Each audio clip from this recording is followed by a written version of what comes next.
first, I want to say welcome and thank you so much for taking the time to impart of your wisdom with us, because this is a very valuable information that the industry needs and very valuable conversation the industry needs to have. And so for that, we're very grateful that you're taking the time to meet with us and to share this. I think I'm just going to get started. I think I introduced myself.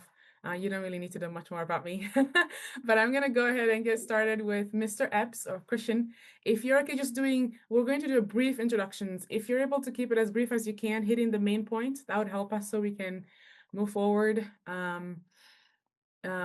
with time. And so I'll start with Christian, and then we'll go to Matthew, Brent, and then Noxolo. We'll go from there. Christian Epps, based in LA.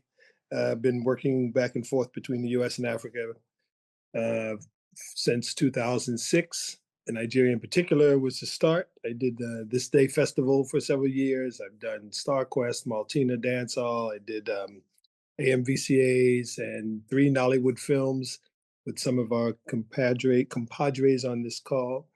And I was so convinced of the need for all of us to collaborate that I started a life's work that took the name Lights Camera Diaspora, US-based nonprofit to help me organize as best I could the effort of people like all of us working together. Whoa, that's wonderful. Thank you for sharing that. I'd like to know more about Lights Camera Diaspora, but I'll have to do my own research. You can Google it. It comes up. Yeah, absolutely. We'll do. Yes. Okay, great. And then I believe I said, let me go back. That would be Matthew. Yes. Thank you, Christian. Oh, okay. Can you hear me? Are you able to come closer? Your audio is a little bit. Oh, okay. Can you hear me now? Yes, better. Thank you. Okay. Hello, everybody. My name is Matthew Yusuf. I'm a theater and film lighting designer based in Lagos, Nigeria. I've been working for over 20 years in the industry. I've done a couple of major theater productions. I toured around the world with Kudus Onikeku, with a couple of dance production, been to Europe, part of Africa also, and also also won the AMVCA 2023 and 2024. Currently working on some theater productions now, putting some creative dance contemporary together at the moment. So I think that's as brief as I can give for now. Perfect. Thank you. I didn't know that you're also on so many multifaceted people. Thank you so much for that. Brent. Hi, everyone. My name is Brent Souls. I'm a gaffer and rigging gaffer from Cape Town. I've been around for about 20 years too, 19, and I do international features, commercials, TV, a little bit of music videos, and I think I've given my hand at reality TV once. Yeah, I'll try to keep it short. I don't know if it's a CV offload or... No, that was great. But reality TV once, that means no more? No, not a good experience with TV? I think it was the one and done. That's fair. Okay, thank you, Brent. Noxolo?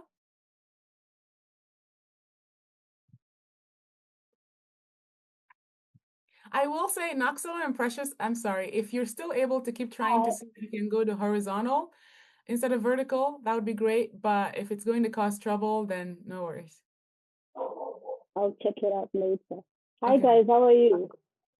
Great. I'm good. My name is Noxolo. Noxolo means one with teeth. Oh, I'm so sorry. I've been calling you Noxolo. That's not a problem.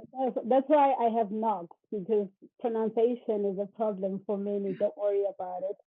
So my name is Noxolo Nox Zwane. I'm from South Africa, based in Durban. And yeah, I'm still a kid. I'm still a kid. Yes, I might have done quite a number of things, but I'm still a kid. I'm here to learn more and to absorb as much as I can. And I really appreciate this. I've done TV series, documentaries, music videos, short films, but I'm still a kid. Right? I'm that gaffer that you call when you have like zero micro and DIY gaffering situation that you're playing for, because as a kid you need to start there. You need to find a way to make things happen without huge budgets. So yeah, I don't have those huge productions, but I've got quite a number of things I've done, and I'm really happy to be part of this. I appreciate, and thank you for having me. You guys are awesome. Thank you for taking the time to be here. I feel like there's one industry where you're always learning, even when you're a seasoned creative, and that's film. I feel like I always feel inadequate, I mean. So thank you. We're all learning and growing and teaching each other. Thank you. Precious. Oh, and knock, I wanted to say, if you can figure out your audio as well at some point, I think you have your headset plugged in, but it's a little muffled, and we want to be able to hear you as clearly as possible. We could hear you, but if there is any way to ameliorate it, would be great. Precious. Hi, people. So it's evening here. Good evening. I'm Precious Flora Chineberem. I'm a gaffer and a lighting designer based in Lagos, Nigeria. And I'm super excited to be here, So when Christian Els gave this introduction, Mato gave his introduction, Bent gave his introduction, I was like, whoa, yeah. I'm one of the youngest in the room, and I'm super excited to be here. I do film, music videos. I've done a lot of music videos. I do stage plays, and that's about it. Thank you.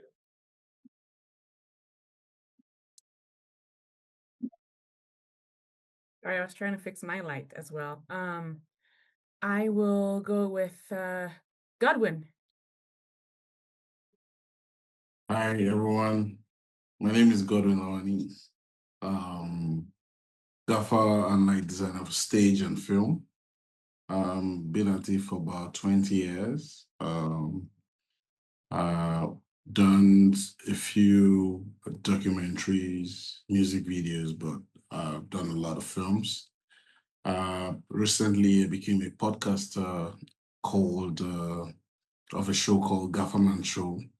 I'm trying to document stuff about people behind the scene, like a one-stop point where you can get all the giants to tell their story about their process. Yeah. And then I run a rental house, lighting and grip rental house, Gem Lancing Studio in Lagos. Wow. Thank you. Thank you so much for sharing that. There's such great room for collaboration in every aspect. This is really great. I think I saw Gregory come in. Did I? Gregory, are you here? Yes, I'm here. Oh, great. Well, we would love to see you if yeah, I'm just trying to. Oh, no worries. Take your time. I think your audio got muted, but take your time and then just let me know when you're ready. No problem. Okay, so I think. Oh, are you back? Oh, yeah. So I was saying I'm just trying to fix my camera because it says wow, Hey, there okay, you it's are. on now. Let me just turn this round. Yeah. Hi guys. Hi. Oh, so now you're Yeah. flipped for us. I wonder, you'll have to go, I think, change your phone's actual orientation to be able to, Okay. yeah. Okay. But Let me flip it fast. yeah, no Okay. worries. Cool. While Gregory is getting that done, I think I'm just gonna get started with the question that's burning me, and then I'm gonna hand it over to Ade because he's also burning to ask you questions. So I just wanted to ask really if you can keep this as brief as possible. This is the question I want to ask everybody, and then I think we'll get moved to more tailored questions.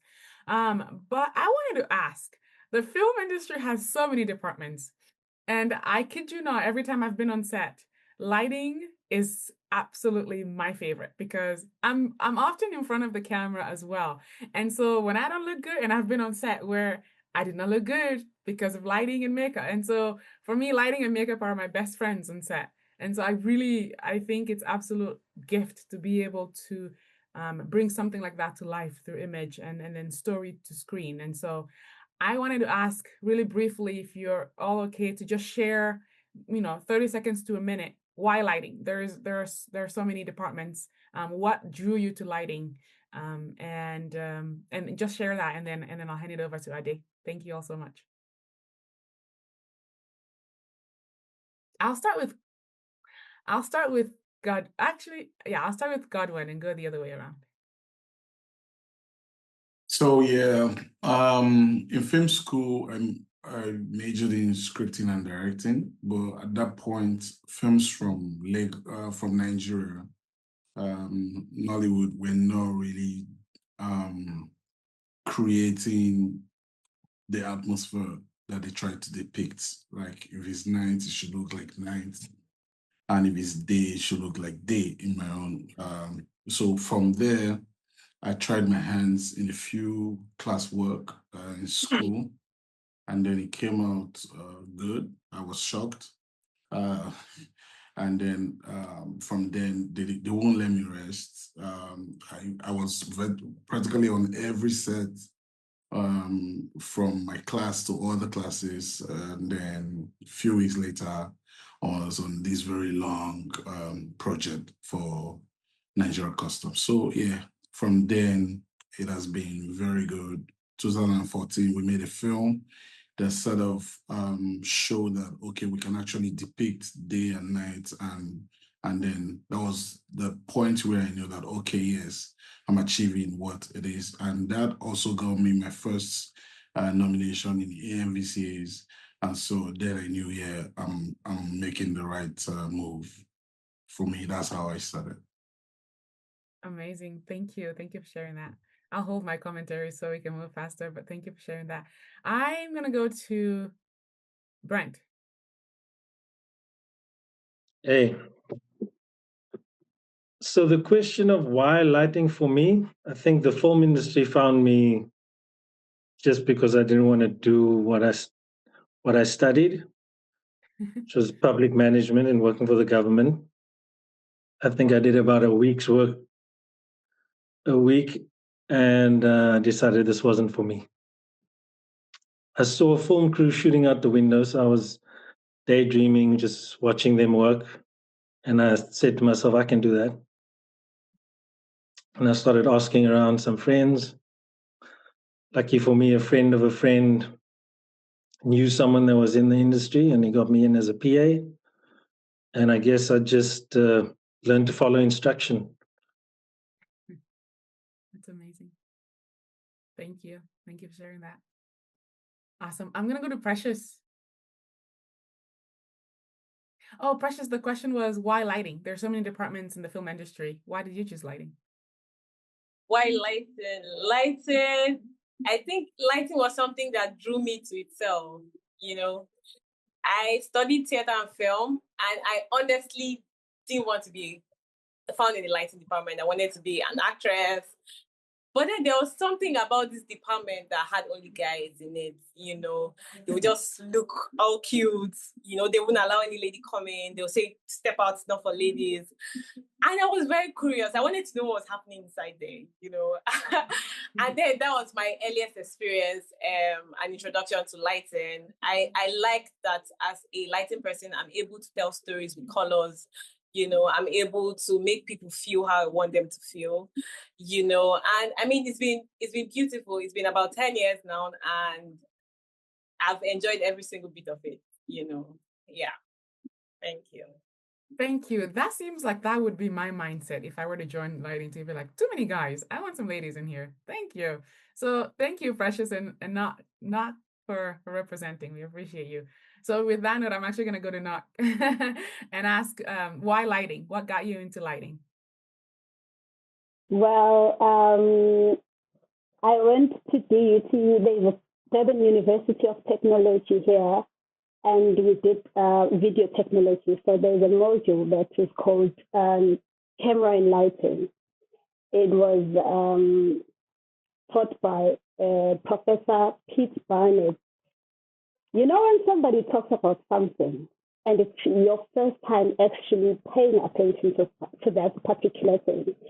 And whenever they talk about that thing, you find yourself smiling for no good reason, but you're smiling and you're thinking, why does this interest me like this? So, like, whenever it will be like camera, maybe a chapter on camera, yes, I will just treat it as other modules. But whenever we are talking about lighting, I would find myself being drawn to it to the point where I had to go and do real. That is work integrated learning. I chose to do lighting because I didn't understand what's the pull. Why am I pulled into this? And when I did it, I knew this is it. And I had no understanding of gender. I mean, in the industry, in the department, that the gender was not equal. Like the way I was so engulfed by the love of this thing, I didn't really realize of the balance of gender. I saw it later on. It's like, am I the only girl who's doing this here? And I was like, damn, in Durban, I think I'm the only one. So yeah, it was something like that. It never really occurred to me that it was something that is a bit difficult because I'm born with boys. Most of my friends are boys, so like I found myself at home in the department and in the industry doing that. So yeah, I think it pulled me in. Yeah. I loved it before I knew more about it. I'm still learning more about it. Still, I love it. I don't see myself doing anything else, which is why I think I want to be a gaffer until I retire. Maybe do something else, maybe script writing. When I'm too old, I can't lift assistant. But I don't think I'll move away from lighting. I love it. I really love it. No, I agree. Thank you so much for that. I think for me, the reason why lighting became my favorite was because one of the most amazing gaffers I ever worked with, when I watched him make magic on set, I think at some point the guy made fire on set. I don't know how, but I was just so struck and I was like, dang, this is not something I could ever do. And so for me, since then, it's been mad respect for gaffers. Thank you. Thank you. Okay, I'll go to Matthew. Oh, sorry, Matthew, you're muted. Yeah, can you hear me now? Yes. Yeah, I was a full trained theater practitioner, and then I was practically looking at myself to be a stage actor and a dancer. And it's so funny that during my technical class, I'm always the best student. So my technical director called me one day and he looked at me to my face and said, "Yo, you know you could make a good living behind the scene." I was like, I took it like a joke. But again, I love the way he works and how he puts all his energy to make the setup and the finished work look so easy. But again, if you look at it from another angle, it is very, very tedious. But again, it pulled me close and I loved what he was doing. I started moving close to him and I really got myself into that space and I fell in love with lighting. And ever since then, I became like a very close pal to him. I keep going to him each time he has projects and keep reaching out to me and, yo, I need you to come on set. I need you to do this with me. And yeah, the rest became history because we became very cool friends. Currently now he's in Switzerland and we keep doing any production I have. We keep sharing ideas up to date. That's amazing. Thank you. Thank you for sharing that. Thank you. I am gonna go to Christian. Okay. My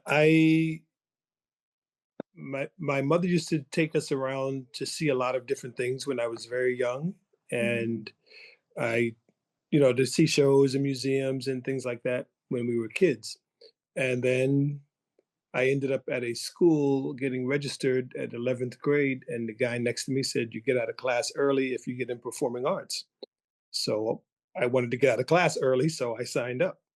And I didn't dance or perform or play an instrument or anything, so I got on a lighting crew. And but part of the reason why it has kept me, I loved it from the very beginning. But part of the reason I loved it is because it's kind of like being a little kid. You know, even at this point in my life, I walk around on set, and every week or two I mention to myself or out loud, it's like being a little kid and just making up something. You show up and it's like, oh, what are we going to make today? You know, but also from a sort of creative point of view, I think the real draw is that this is my opinion only to all of the DPs and the costume designers and the production designers out there. Uh, it is the most important of the visual elements. It is the thing that carries the most vibe and the most emotion and has the most overall effect. All of it has an effect, but to me, the lighting is the most living, breathing emotion of all the visual things. Yeah. No, actually, I think I'm gonna second that. I'm not a gaffer, but I'm gonna second that. I think for me, lighting is definitely a very important department on set. It creates the mood, it creates the story. Otherwise, you're just reading a book, which you can use your own imagination, sure, but that defeats the purpose. So, Yeah, it's the sauce, you know? Yeah, it is the sauce. Thank you. It's the spice. All right. So I'm gonna go to Gregory. So then, Gregory, if you're okay, introducing yourself briefly and then telling us why lighting. Yeah. Hi, everyone. My name is Gregor Kibo from Nairobi, Kenya, a freelance gaffer, cinematography of recent. I've been in the film industry for over 12 years. It's been amazing just working hand in hand with the director and the DP and also myself growing into that space. So that's me. And also I own a company called Kibo Films, whereby I deal with the rental for lighting and also just helping out for up and coming film people who are coming into the industry. So I do a lot of mentorship in lighting and camera. Yeah. For me, why lighting? I can start with a phrase which I commonly say. Before, when God created the world, he said, let there be light. So yeah, myself, I am an outcome of mentorship. I had some people who held my hand in the Kenyan film industry, like Walter, Francis, and they got me into the film industry. And at first, when I was on set, I used to be a set runner. So I used to do and dabble in many things. So I did sound, I did art, I touched a bit of camera, but always in my mind, I wanted to be a director of photography. But I didn't understand what that entailed. I just saw it was cool holding the camera and shooting and calling out, you're like the boss. And I got into lighting. And one guy, his name is Chris Royo. One day they pulled me aside together with a sound guy called Richard. And they were like, we see you do so many things on set, which you are good at, but what's that one thing you'd want to do every day? If you come on set, what's that one thing? And for me, right off the bat, I was like, I want to be a DOP, director of photography. I want to be the cameraman. And Chris told me, like, in order for you to be a good cameraman, you have to understand what lighting does. So I said to myself, I set myself on a path. On a path. I said I'll take 2 years to learn lighting, and then after 2 years, I go into fast seeing, and then I become a DOP. But after the 2 years were done, me just constantly showing up as lighting like a best boy, the assistant of a gaffer. People didn't call me for any other job except lighting because I got so good at it. And it's because of the passion, the love, and I got really to see that as much as the camera is important, most decisions are made in the lighting department. If you want to shape the mood, the feel, the era of the film, if you want to, just create anything like shape, you'd shape your light in order to tell that story. So that's how I got to be now a gaffer, fully fledged gaffer. And years on, I'm very happy, and I can say I'm always satisfied and always looking forward every day waking up to be on set just to light and create with light. Yes.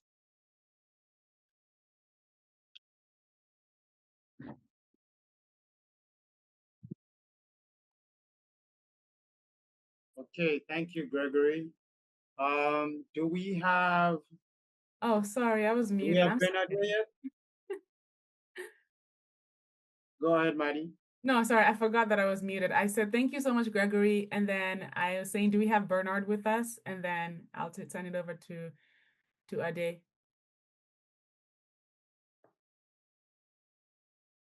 Okay, our team will check on Bernard.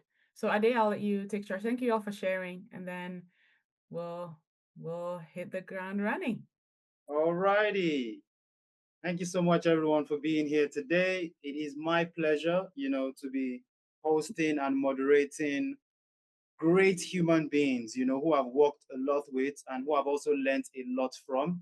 I mean, I've worked with at least 4 people on this panel on different films, and it's quite a privilege for me to have these guys here again, looking at all of your beautiful faces. So introducing myself, first of all, for those who don't know me, my name is Ade Oshi. I'm a first assistant director by profession. I've been first ADing for about 12 years now. I've worked on a lot of feature films, a few short films, commercials. I've never done music videos. It's not my style, but I'm happy for those of us who have worked on it and all that. So I'm just going to introduce myself again and say, welcome to Inside the Credits. I'm Ade Oshi and I'm a moderator today. So this HOD, it's an HOD focused series where we try to pull the curtains, away from everything that we're doing on set. Right now, we are not on set. So it's kind of like a casual conversation. We're not trying to attack producers. We're not trying to attack the shoot. We're not trying to say anything that's bad, but we're just trying to, bring experiences together from across continents and across different experiences so that we can all learn, chit chat about our experiences, our challenges and everything that has made us who we are today, shining out from Africa and from the rest of the world and also shining into the West. So first of all, I want to speak about the whole lighting department, as a first AD. I feel like lighting is a very, very, very, very, very key element, not even just in filmmaking generally, but I think in life generally. Light gives shape to everything. Like imagine we're in darkness. We're not seeing anything, like nothing is being seen, nothing is being created. Even if there are things that are solid or things that you can touch and feel, you still cannot see them. So you cannot really fathom out or make images or like create anything. So I feel like light is kind of like the mother of creation, because I mean, like my friend Gregory from Kenya said, let there be light, and there was light. Light comes to illuminate the darkness. It brings your ideas into reality. I mean, the director is over there creating the story, trying to bring the magic out from the script, and then the lighting department creates all the shapes and the forms on set, because without that, the camera is not seeing anything. The camera is just basically looking at what? Some blank spaces. Everything is looking nice and flat, but so I feel like lighting is a very, very important and key element in life, not just in film production. So while we're here today with these amazing gaffers from 5 different countries, I also want to shine the light that we've got 2 amazing women in our midst today, and that is Knox from South Africa. Shout out to South Africa, and Precious from Nigeria. So the first section, I want to go into something that I call a quick hit into like questions. I want like 4 minutes from each person, and I want to go first of all with Knox from South Africa. And even though this the first thing that comes to mind when I think about power and gaffers and lighting in Africa is power cuts. So I don't know if this is something that is common to you in South Africa, but I want to ask this question, like, what is your power plan on a normal shoot day? Like today is a shoot day or you're planning for a shoot. How do you plan for power? What's your plan? How do you make all that happen on a normal shoot day? This question is for Knox. Hey, Brent. Hello. As you're asking this question, I'm looking at Brent. I'm like, dude, our load shedding situation is known throughout the continent. So yeah, the only way we do it, and we should do it, is always have a backup. Backup. Our backup is either EcoFlow or a Jenny, because we have an ESCOM situation down here. That takes levels, stages and levels.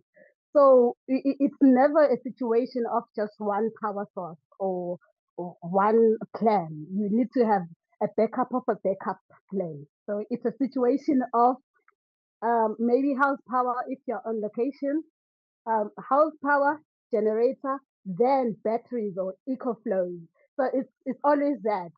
Either even if the budget is low, we need to have a situation of a backup. So I always go for ecos because at least they are a bit silent and they can run, especially the 600Ds, the LEDs. We try to work more with the lights that don't take much of power because we have a situation of outages down here. So you just have to prioritize what is possible. And then you tell your DOP, my man, you might lose one stop here and there, but you know the situation of our country. So it's understanding your environment, your situation, and then you plan according to that. I mean, your car headlights, that's lighting. If the situation permits, we can put something there and we throw in some full blast there and then you have a situation of a lighting if the location is really bad. I mean that's what I like doing most, like thinking of ways I can give you light without really compromising the sheet.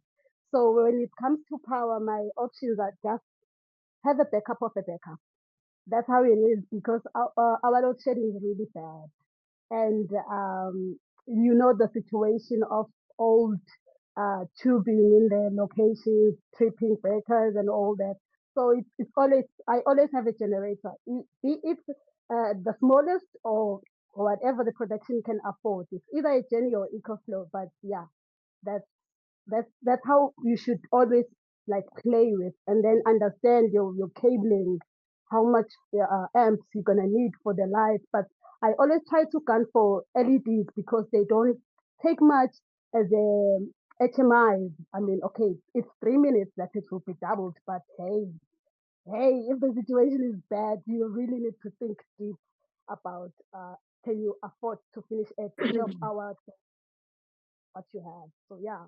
That's a very interesting one, especially with the car lights, because I've actually had one of those experiences on set before where we were going to shoot and then the journey went off and then the scene, the way the director blocked the screen, the scene, it was like we had vehicles, we had action vehicles and they were packed up and the scene was happening in the middle. So we had to use like headlights from the car. The DP was mad at some point, but then at a point in time, we found the middle ground, and we're able to shoot the film and the film went out and it did look great. So yeah, kudos to you for that. Department, you're always here.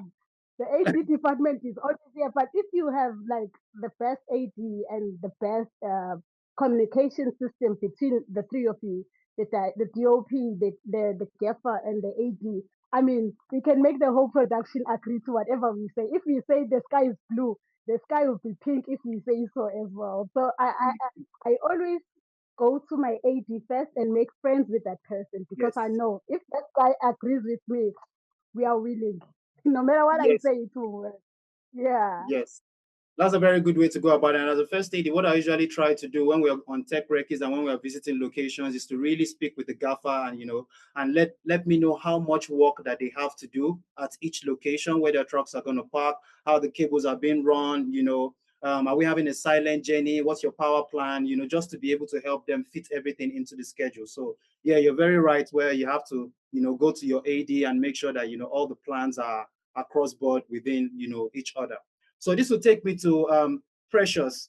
Precious, I want to ask you because you're from Nigeria, and I want to ask you in terms of power cuts. I mean, I feel like we experience more of that than Knox and the people in other places in Africa. How do you plan your power? How do you plan for power? I'm talking to Precious now from Nigeria. How do you plan your power routes and everything? How do you make up your equipment list and everything that sits on the truck to be able to give the DOP and the film the best lighting plan?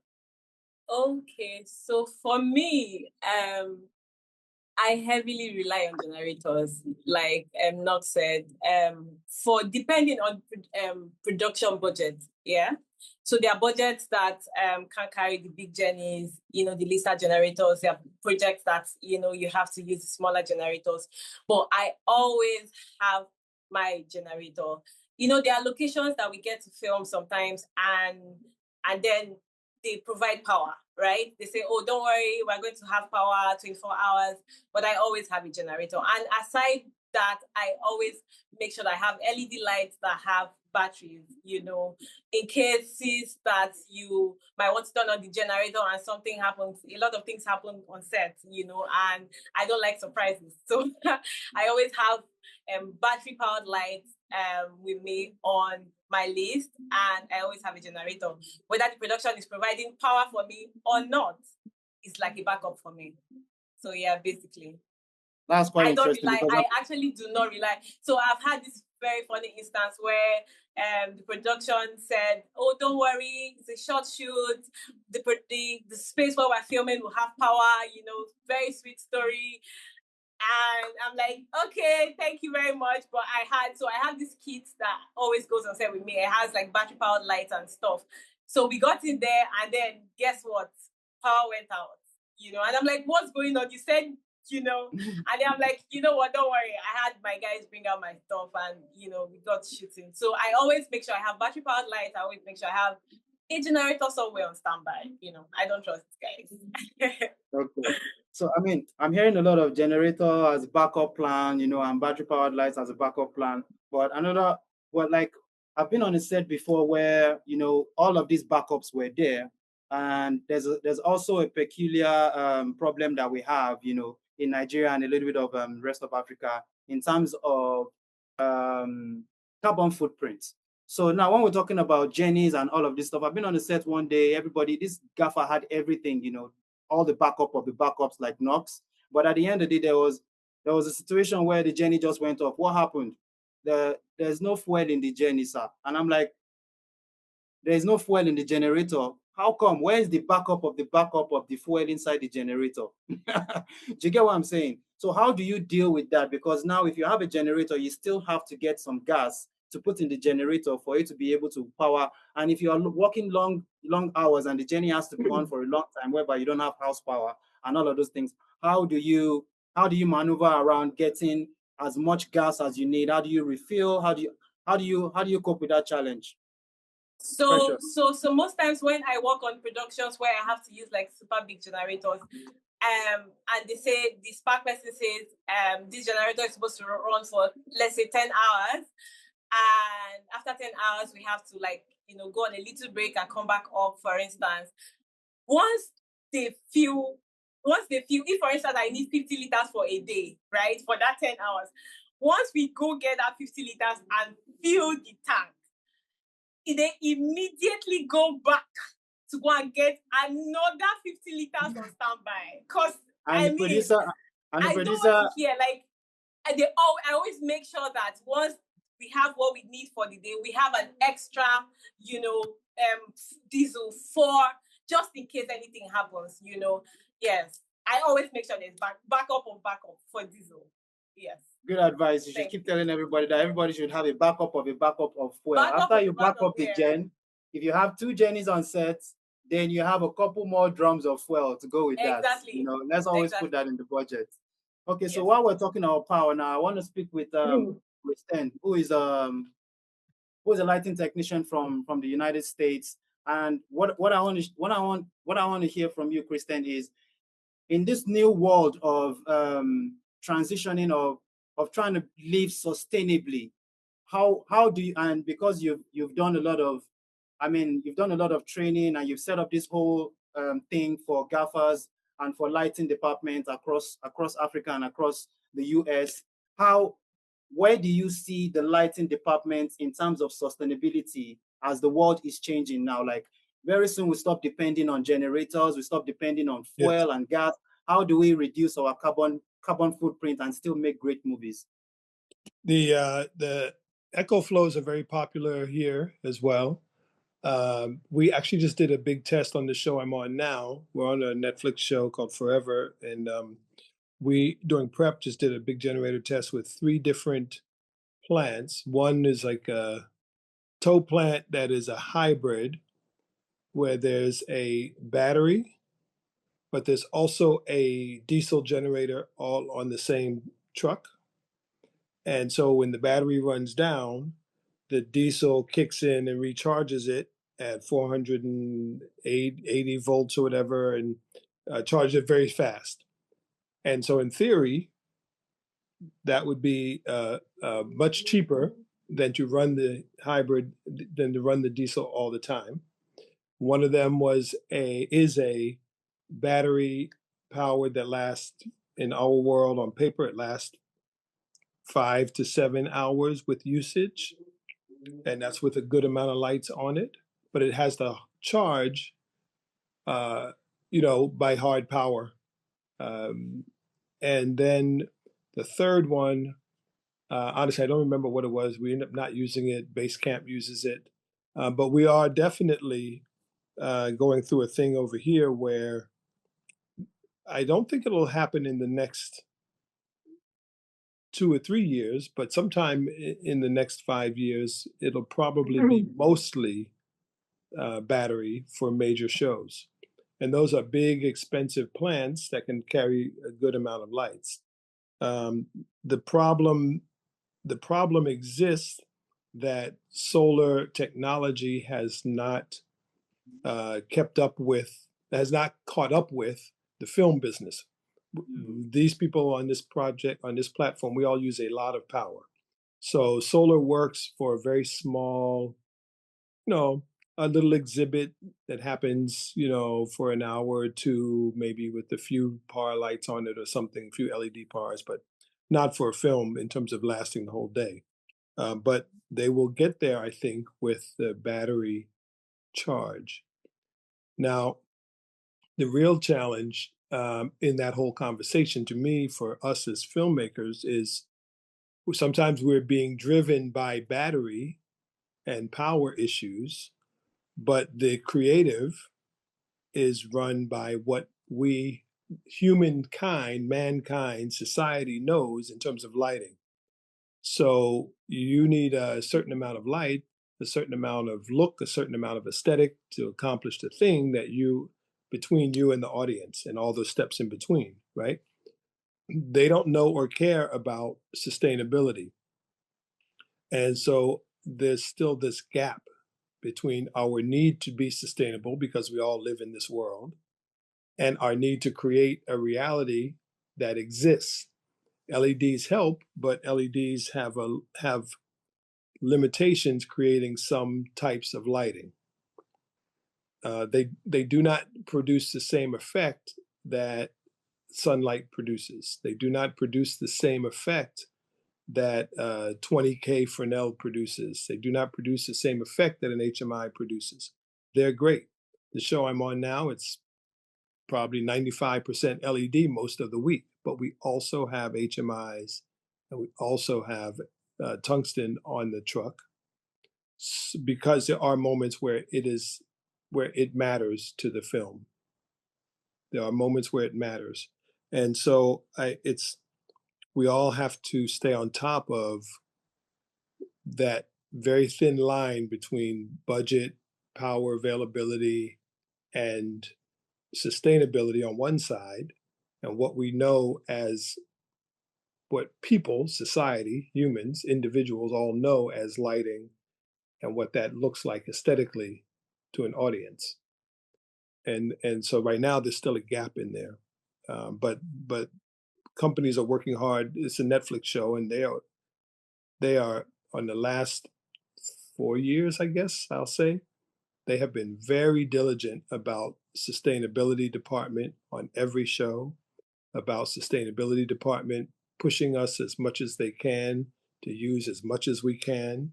They help finance some of that technology separate from the show budget to help, and most studios on this side are doing that. It's a challenge. My desire in the African market across multiple countries At this point, I've got a working history across 7 or 8 countries in sub-Saharan Africa, Nigeria, South Africa, Kenya, a bunch of others, right? And my desire is for lighting technicians and DOPs to know the other things besides what's popular today in the way of LEDs, to learn Fresnels and when they are called for, to learn HMIs. It's very easy to only concentrate on LEDs, but as a filmmaker, we're limiting our palette. But it's a necessity in terms of finances and budget and power. So it's like this expensive car we need to learn how to drive to be the best at our jobs, but our other resources say we need to be very good at LEDs. So that's the thing I'm always wrestling with, particularly as time goes on, and most younger DPs are very familiar with LEDs and not very familiar with the others. That's very important to know. This eco flow thing that you're talking about, and the fact that you guys in the US are already, working towards that way, and you already have like a 5-year kind of like gap projection. Like in 5 years, maybe we'll be there using less power and using more sustainable measures to, to light film and all of those kind of things. But you're living in a country where, I mean, that's where Hollywood is. That's where like the pinnacle of filmmaking is. So do you think that the studios, the big studios over there, like I know that, for example, now we're shooting on locations. Yeah, you have that diesel generator powering the battery. That's because we're on locations. But what about when we're shooting on sound stages and all of these studios that we go to shoot? Do you think these studios have started thinking about, like having solar farms, having solar panels whereby they can power the entire studio? With like solar panels and all of those kind of things. Do you think that that's something the studios in the US, are thinking about or are trying to project into? And do you think that that might be less than 5 years in happening? Because that could No, trickle down to the rest of Africa as well. I don't think that'll be here very soon. The studios are in major metropolitan cities mostly, and the real estate would not allow for enough solar farms, considering the technology and how large and how quick it charges versus how much we need in the film business. I don't think it's reasonable, and I have not heard them at all speak to that. I personally have not heard them at all speak to solar power or sustainable power uh, at a proper studio. It's only when we go on location. I'll say Africa probably has a much better chance of building that first. I know in Cape Town, there's a project I'm involved in where we hope to build one that is, in fact, that includes a solar element to it. And I say Africa would probably charge the same way uh, it the same way Africa has led in uh, mobile banking, right? In mobile technology, mobile access for all. Africa was way ahead of us because they didn't have that technology investment that the U.S. had, 50 years ago or 75 years ago, right? So building new studios going forward, Africa has a much better opportunity to start from scratch and has the space, the land, to do that with solar. Interesting. And when that conversation does come to Africa, and when all of those things start happening, we hope that people like you as well would lead, the kind of reform and things and changes, with your influence, in the industry and your position where you are and the structure that you set up to be able to teach people. We hope that people like you would also be able to come to Africa to to let people know about this sustainability thing, even the big studios, across Africa. And I want to go to Brent with this question. Brent in South Africa as well, with the sustainability question about, Christian just mentioned that there was something they were doing in Cape Town, that had the solar plan in there. You generally working in South Africa, across different films and across commercials and all those kind of things. Where do you see sustainability going to across from Africa, South Africa? I think it plays a big part. I don't think there's been a production I've been part of in the last 3 years where it hasn't highlighted sustainability. especially when it comes to power. So even though we are heavy on the generator power, won't go anywhere without it, even if we are day exterior and just doing day scenes outside, we would still have generators standing by for HMI or tungsten fields if it calls for it. If the sun, in Cape Town, we've got some weird weather where it could be cloudy and then sunny and then cloudy and then rainy and then back to sunny all in one day. So we do rely heavy on generator power. There have been some initiatives where we have these containers with hybrid systems, as Christian's mentioned, where it's got a generator that powers the battery pack that's inside the container as well. But for lighting purposes, we haven't relied so much on them. They've mostly been for base camp and for production office and all the other departments, because the batteries technology where we're at now doesn't have a high discharge. So you are limited to which type of fixtures you can use.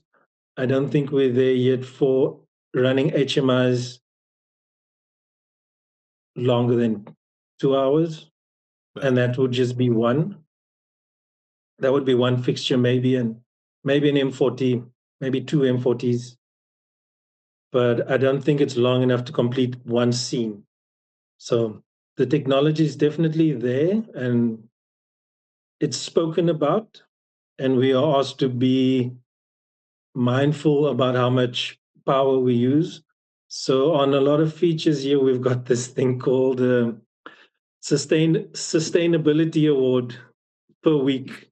Each week, they'll have a sustainability award for different departments on who has the smallest carbon footprint or recyclable single-use items, things of this nature.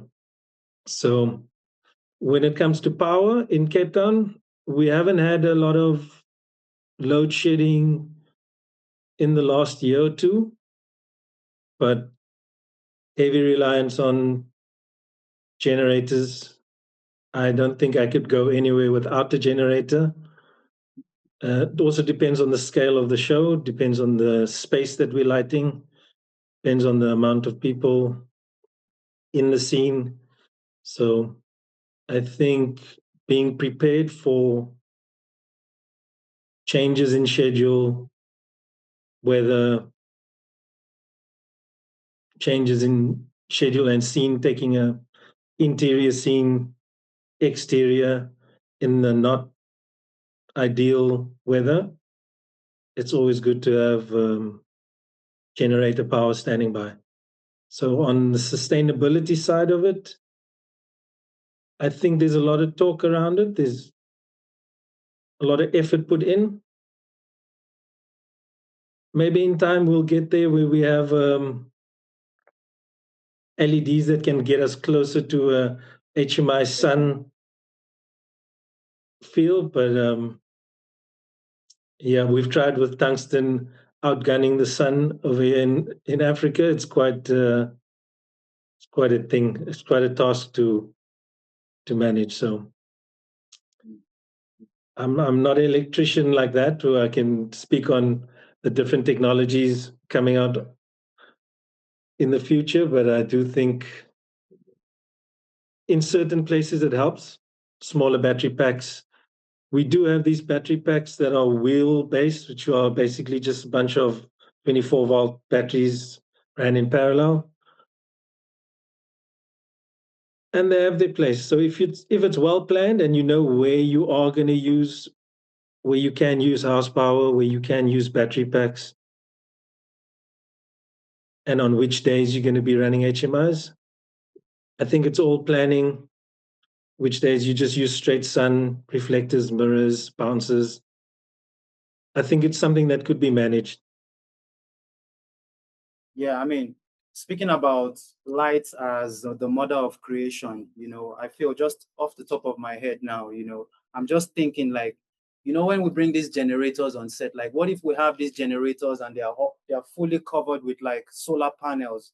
Do you get what I'm saying? Like, you know, that's something I'm thinking about, and I you know, I'm not a lighting guy, but do we feel like that is something that somebody could you know, brainstorm on, invent something whereby we pull up with a truck that's an actual solar panel, and how much light could that actually give to what, you know? I think, yeah, I think you're going to need, I think solar power technology, the recharging and the discharging of a battery, yeah, they need, it takes much longer to charge a battery than to discharge it. So I think and a battery is very hard to charge and discharge at the same time. So yeah, I think there's some brainstorming for people much smarter than myself to do. Yes, exactly. Yeah, yeah. I mean, we're all here. And I think once we plant the seed like that, everybody can start thinking. And then, I mean, the aim is to shorten the 5 years Kristen talked about. To make sure that, I mean, in the next 2-3 years, somebody in Africa somewhere, you know, since we are better, we have the chance, we have a better chance at, you know, having this solar panel ideas and stuff. You know, maybe one of us could be an inventor that would eventually reach out to somebody. You know, maybe eFilmHub is going to do the connection, but, you know, I want to plant that seed now. You know, we can start thinking about sustainable sources, you know, that can help us still create and make big films. And I want to ask quickly, I want to ask Gregory, who has transitioned from lighting to a DOP, what is what is the DOP's role in helping out, you know, in power management on sets, you know, like, and power distribution on sets? Like, what is the role of the DOP? Is it possible? Can the DOP help you reduce your carbon footprint and still make a great film, or is it entirely in the hands of the gaffers? Speaking as a gaffer who's transitioned into a DOP. Yeah, thank you very much. I think DOPs can help a lot in just reducing even the carbon footprint on set, because you find, like, we say story is king. When you have the story first, you get to break it down, chop it down, see what are the needs of story in terms of location, the actors, actresses, the sound, all these things, just to make the story come to life. So looking at the department of a DOP who works hand in hand with the gaffer, when it comes to doing just the short list and just the needs and requirements of telling the story, you find in terms of the footprint they would choose, let's say, as we are talking about, you know, the big HMIs, you know, you have the 10Ks, 18Ks, the full dinos. And right now, since where technology is, again, it's a battle. It's a half and half. For me, I'm fortunate enough to be in between, because I'm a millennial, and also I got mentored by some people who, most of the guys who mentored me have been in the era of, you know, full tungsten and heavy big lights. So for me, also, I'm in between now, the LED technology, whereby the footprint right now is smaller. You know, you have the non-lux, the aperture lights, the Godox, the no-lead, who the lights which have so much in terms of the kick of light they give. You find something which is, let's say, about like I own a 2400. It's replacing, you know, a fixture like an HMI, which draws more power. So you find you're using house power and less of a generator, unless there's a need in terms of it's your backup to your backup. Also, the LEDs are using batteries. So you find when the gaffer sits down with the DOP just to make a short list of what they need, let's say, for example, the exteriors. We are blessed to be in Africa, whereby, you know, we have very good, to some extent, some good weather. We have light, so we can use God light when we are exterior, whereby we're using our checker bounces, our silver bounces, our white bounces, which is natural. When we're interior, just to create that mood and feel. Unless now we find, like, for me personally, we get to build more when we're shooting day scene during the night. So you need more fixtures, a bigger footprint. So maybe between the gaffer and the DOP, they can decide on a kit which is user-friendly in terms of just what the story would need. The other thing would be the camera choice. These days, the cameras are just, man, amazing. You find like the Sony FX3s, the 6, the REs, they really take like very little light and make the footprint very large. Speaking of light, So could you shine the light on your face? Let's see how lit you are. I'm definitely lit, like properly lit. Yeah, you're lit, bro. Why are you in the dark? Yes. Okay, you Yeah. continue.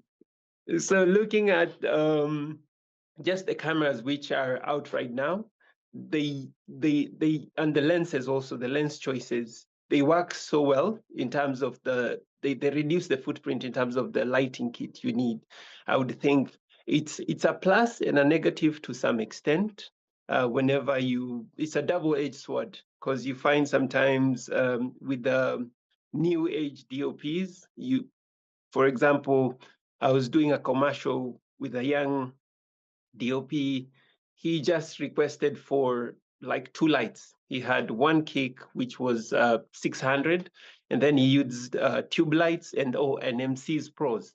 That's what he used to light the whole commercial, and the outcome of the work, it was just amazing. And such things every day, we are always learning and unlearning, because I come from an age whereby you needed a lot of lighting kits. Like the more light you had on set, it showed even you're working. Like it's a set which has a budget, it's good.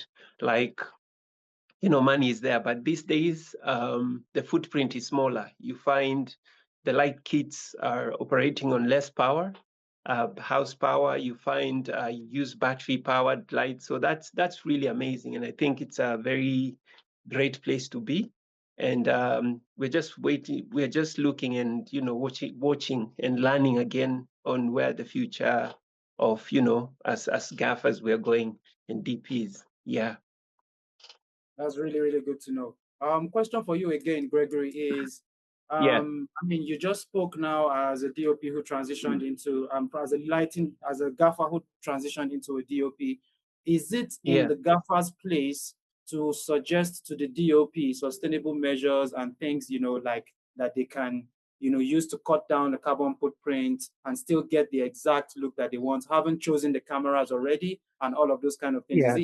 Is it in the gaffer's place to be able to suggest sustainable lights that will give the same results as highly stuff that use a lot of power on sets? For that, I would say it's a half and half. Let me explain.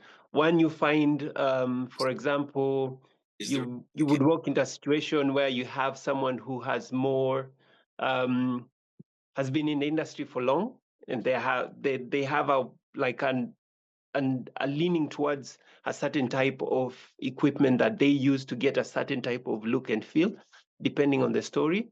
So as a gaffer, it would be, yes, it would be good and in your place to advise what to use in place of other things. We do that a lot of times, whereby you find if you come to Kenya, there are some fixtures maybe we do not have, and we would be like, okay, instead of using this, we have this.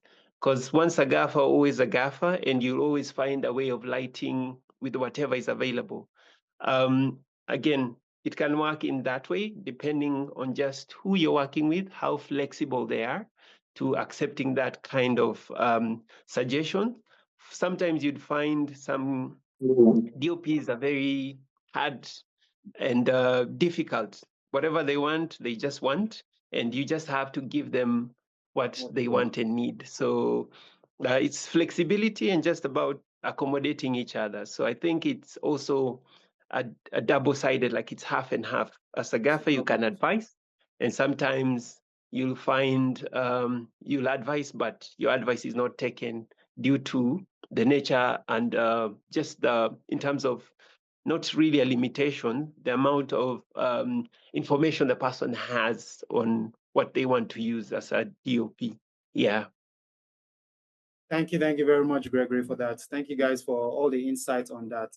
While we're still speaking about technology, I want to ask you, Matthew, because I know that you've worked across several countries in Europe as well as in Nigeria as well. So you have a common idea about a lot of things that are going on in terms of using the distro boards and gear access. So I want you to speak a little bit about the challenges of working in Africa versus the rest of Europe in terms of using distro and gear access. Like, how do you go around? What's the difference that you've experienced, and what do you think can be better? And what's like a merging of those two, kind of like working in Europe, working in Africa, and what do you think can be better? What can you bring from what you've learned outside to inside that could make up and coming gaffers in Africa, use the distro more, have more access to gear that can help them, become better at their craft. So I'd like to hear from you, Matthew, my friend.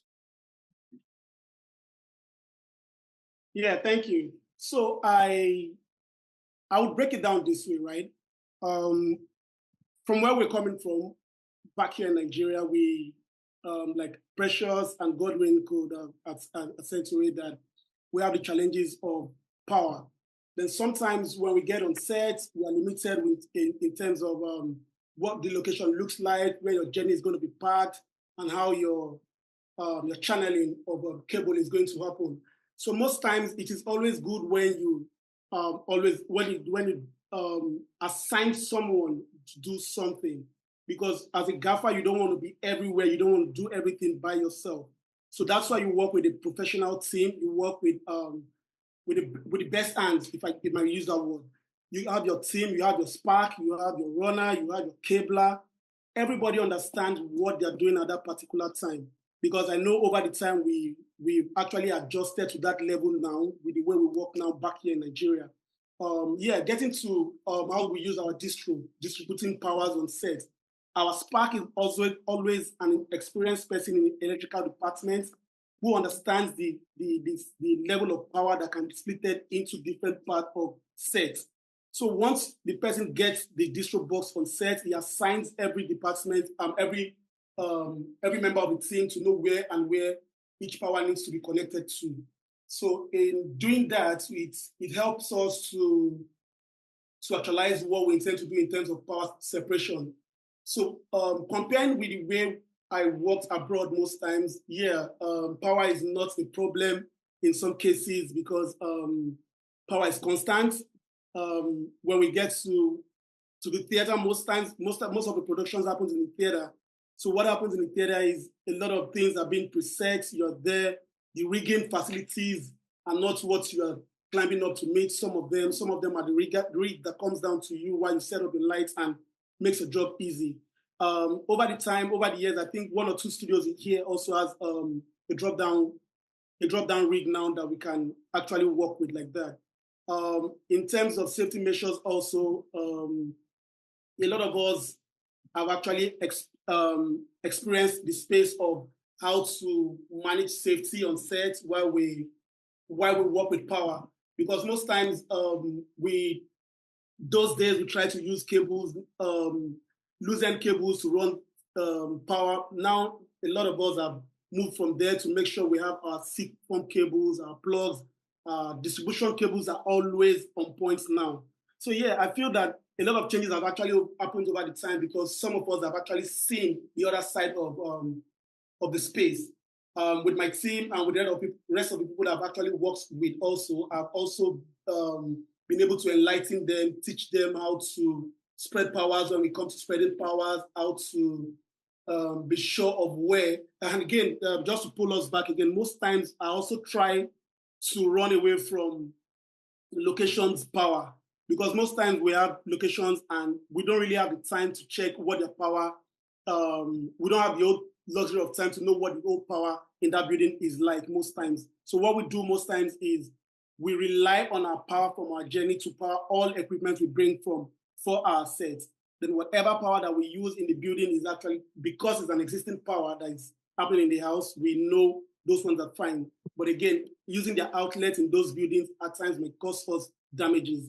So most times we always try to run away from using power from each location. Yeah, aside from that, I think we, in terms of distributing powers on set, a lot of departments working here in terms of electrical and gaffer team, they actually understand the levels and the dynamics of how to run powers on set these days.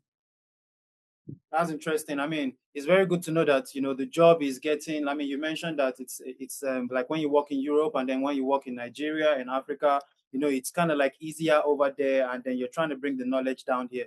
So, I mean, by and by, when you go and then you come back and you bring the knowledge down here, and then people learn this workflow and they learn how to distro their power more.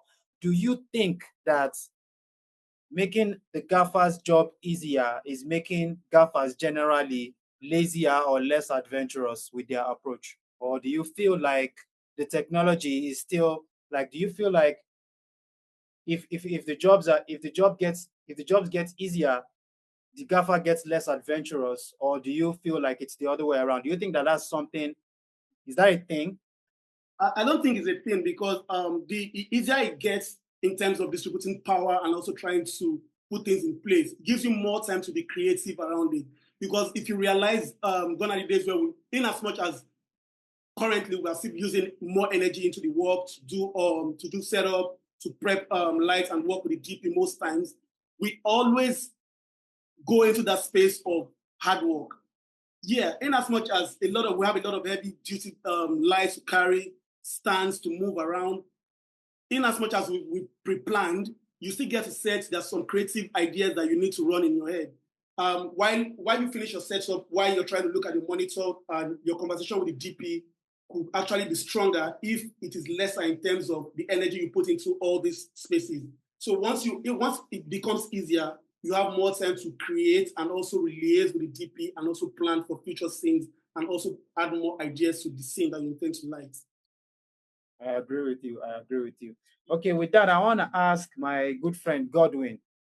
Godwin, you're a gaffer who is also hosting a lot of podcasts and stuff, talking about a lot of things that's affecting the industry and life generally with people. You know, so I just wanted to, you know, speak with you concerning like, in terms of like crew building, and like protecting your team members, and you know, like advancing the knowledge, you know, of lighting generally, of being a gaffer generally, of recruiting your team generally, and you know, like how you select your team members, how you transition them from one stage to the other, from being sparks to becoming electricians to becoming, you know, how do you how do you guide your team? How do you make sure that in the next 4 or 5 years, my spark shouldn't be a spark anymore? It should have transitioned into being, you know, the next level of that. So I want you to speak, you know, as somebody who has influence in terms of speaking with a lot of people and shining light on the whole industry as well as yourself. So how do you do that with your team, and how do you expect that to transition into the rest of Africa? Yeah, thank you very much. So what we do basically is make sure everybody has some level of responsibilities. I can say that I'm among the first gaffers who go to set with professional electricians. So when I get to the building, I don't worry so much about what the output of the building is, where the distro will be, how the cable will be. So the gen operator and the electrician plan that, right? And they just distribute power. Now, in terms of the crewing, with this level of work, after I work with you for about a year or so, I attach 2 people to you. So what I basically say is these people have the potential of pushing you away from this department. And so you should aspire to be more. So I've had interns come 3 months and they're sort of rubbing shoulder with the best boy. Like, don't worry, best boy, relax. I can do this. Especially for shows that are repeated sets and all that. And so one day, one of the best boy came and said, Godwin, you've sacked me. I said, how? I didn't speak to you yesterday. He said, no, the boy you brought 3 months ago is now doing all the setup and all that. So we have that kind of experience. So yeah, we sort of play these stories to people who are coming and say, they don't just sit down. I don't just sit down and wait till they tell you to do something. Look at what you can do. Look at the solution you can bring in. And then also for this discuss purpose for the electricians, I have electricians who are trained by Shell, by these big companies before they joined me. And so I tell them, whatever, don't bring what I call the tailor shop idea, what you know you don't share. You must share. You have to train somebody to act like you. And then for projects, it depends on what's coming in terms of budget that I will now crew. Or there are projects that I know that I'm going with the first guys. No matter how the guys that just came in, came in are good, but I'm just going to go with the first guys. So beyond training people, I'm also training them on how to make money. I'm training them on how to grow. Out of my team, currently we have somebody who is doing graphics, animation. And I told him there's a time that we'll have to integrate all these forces in the studio and everybody can earn better. So that's the sort of things I let them know. I said, look at me. I started as a scriptwriter. I directed my own film. I'm sure nobody had faith in me to hire me as a director at that point. And now I became a gaffer, and now I'm a podcaster. Who knows? I might just be a TV host, working with a TV station. So, and then making yourself look great. you understand? And then we are also looking at it like, okay, we've trained over 30 people, we can train more. And so by next year, January, we're thinking of, opening up a school for people to really, we're going through all the government requirements and all that stuff. So in as much as we, it's good to earn money, but it's also good to have people grow to the point that if you have to do something, you can wink and somebody knows exactly what you want to do. So those are the sort of things that are happening with us. Even in some projects, they will say, if Goddy comes, he's going to fine tune this light again. Somebody should go and block him outside. He shouldn't come and let me just shoot and go. Do you understand? So because the guys are as good and stuff like that, and then we try to expose them to bigger shoots and bigger processes and all that. I want to speak to the point about, if you permit me, about power. Last week I was speaking with my manager and said, you know what, this big truck, we have to find a way to make use of it. What can we do? How many solar panels can this carry? So that if generators is off, when we're shooting a stereo, I can power an Aperture XT52, which is good enough for me to light an exterior scene or the smaller one, the 26 or 24, depends on the fixture. So he was telling me, okay, this is what we'll do, but we need a lot of batteries, we need a lot of this. But we're also thinking when the generator is working, it will be charging the batteries. So when we shut it down, we'll have a measure of maybe 2 or 3 hours to, sort of light without putting on the generator. Yeah. Thank you. Thank you for chipping in that. And also thank you for the answering about the power issue. But I want to also go back to the fact that you're a gaffer who is a podcaster, which means you have a platform, you understand, to be able to shine the light of your department and filmmaking, to the rest of Africa and everyone else. So what I want to ask is, what are the strategies that you are using with your platform as a podcaster to be able to bring gaffers together, not just in Nigeria, but also in the rest of Africa, whereby, these things that we are talking about that are common between all of us, regardless of the location, regardless of the country, what are you doing personally, and how do you think, or do you think that it would be nice for gaffers to come together everywhere and have like a platform where they all discuss these things, especially things like sustainability that we just talked about. Maybe somebody can have the download to be able to start something, and that discussion can start. So personally, from your point of view, what do you think about that, like bringing gaffers together across continents, across your country and others, using your platform to be able to disseminate and help upcoming gaffers as well as established gaffers? So yeah, before like 2 years ago or thereabout, it has been like a competitive thing. Every gaffer wants to outshine the other.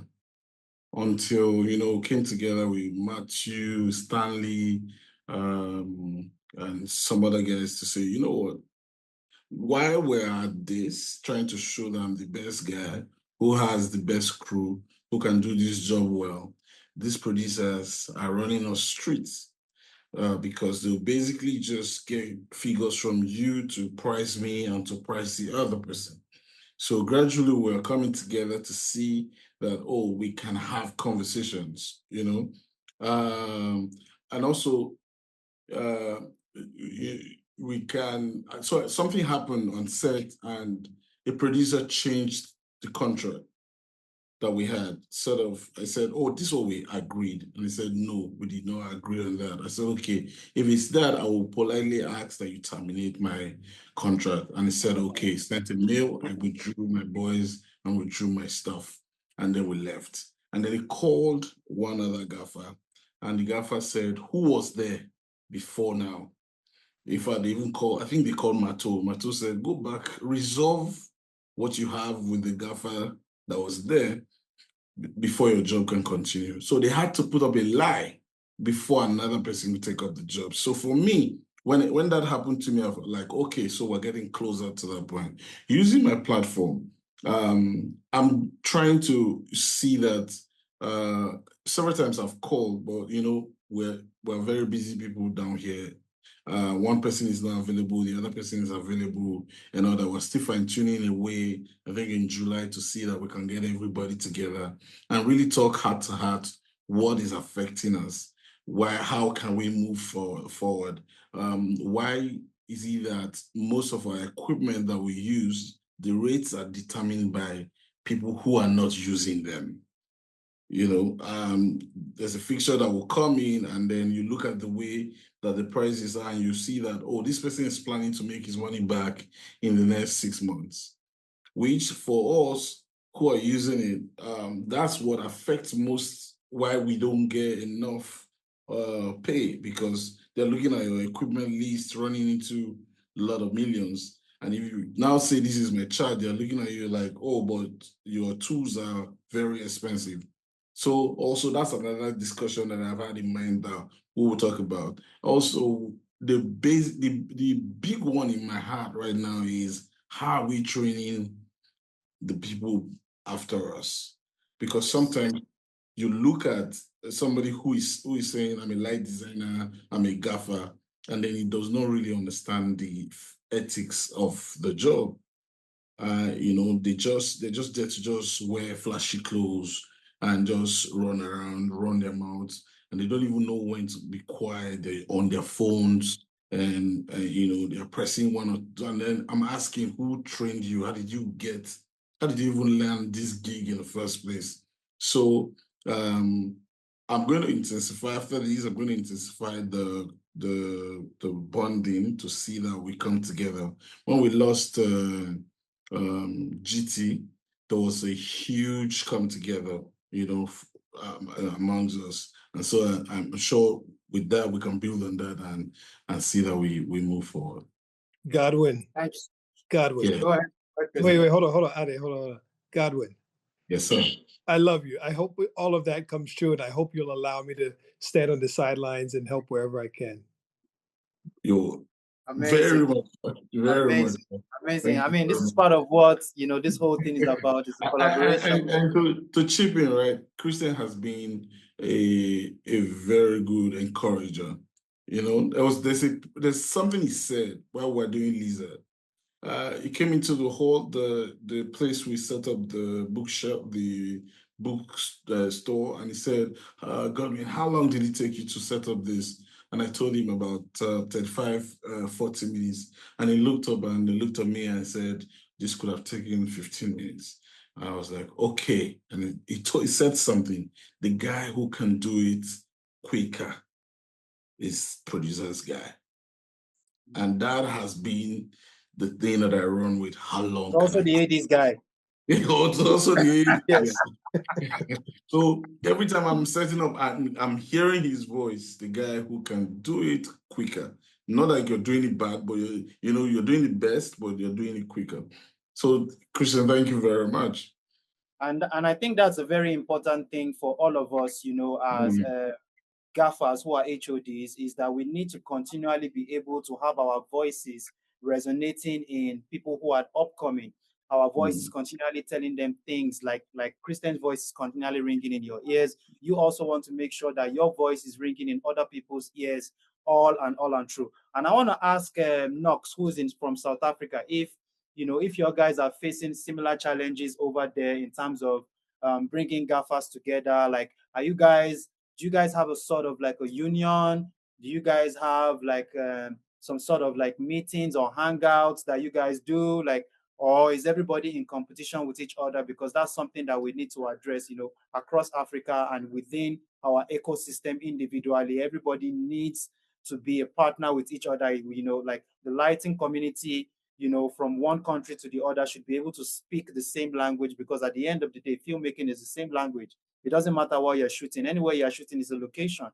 You can carry crew from different countries and go to another place and shoot. I'm in Morocco now. I just came from a tech recce, first AD from Nigeria, who's worked across different things. And I feel like it should be the same thing. So I want to ask you, Knox, how is the environment there?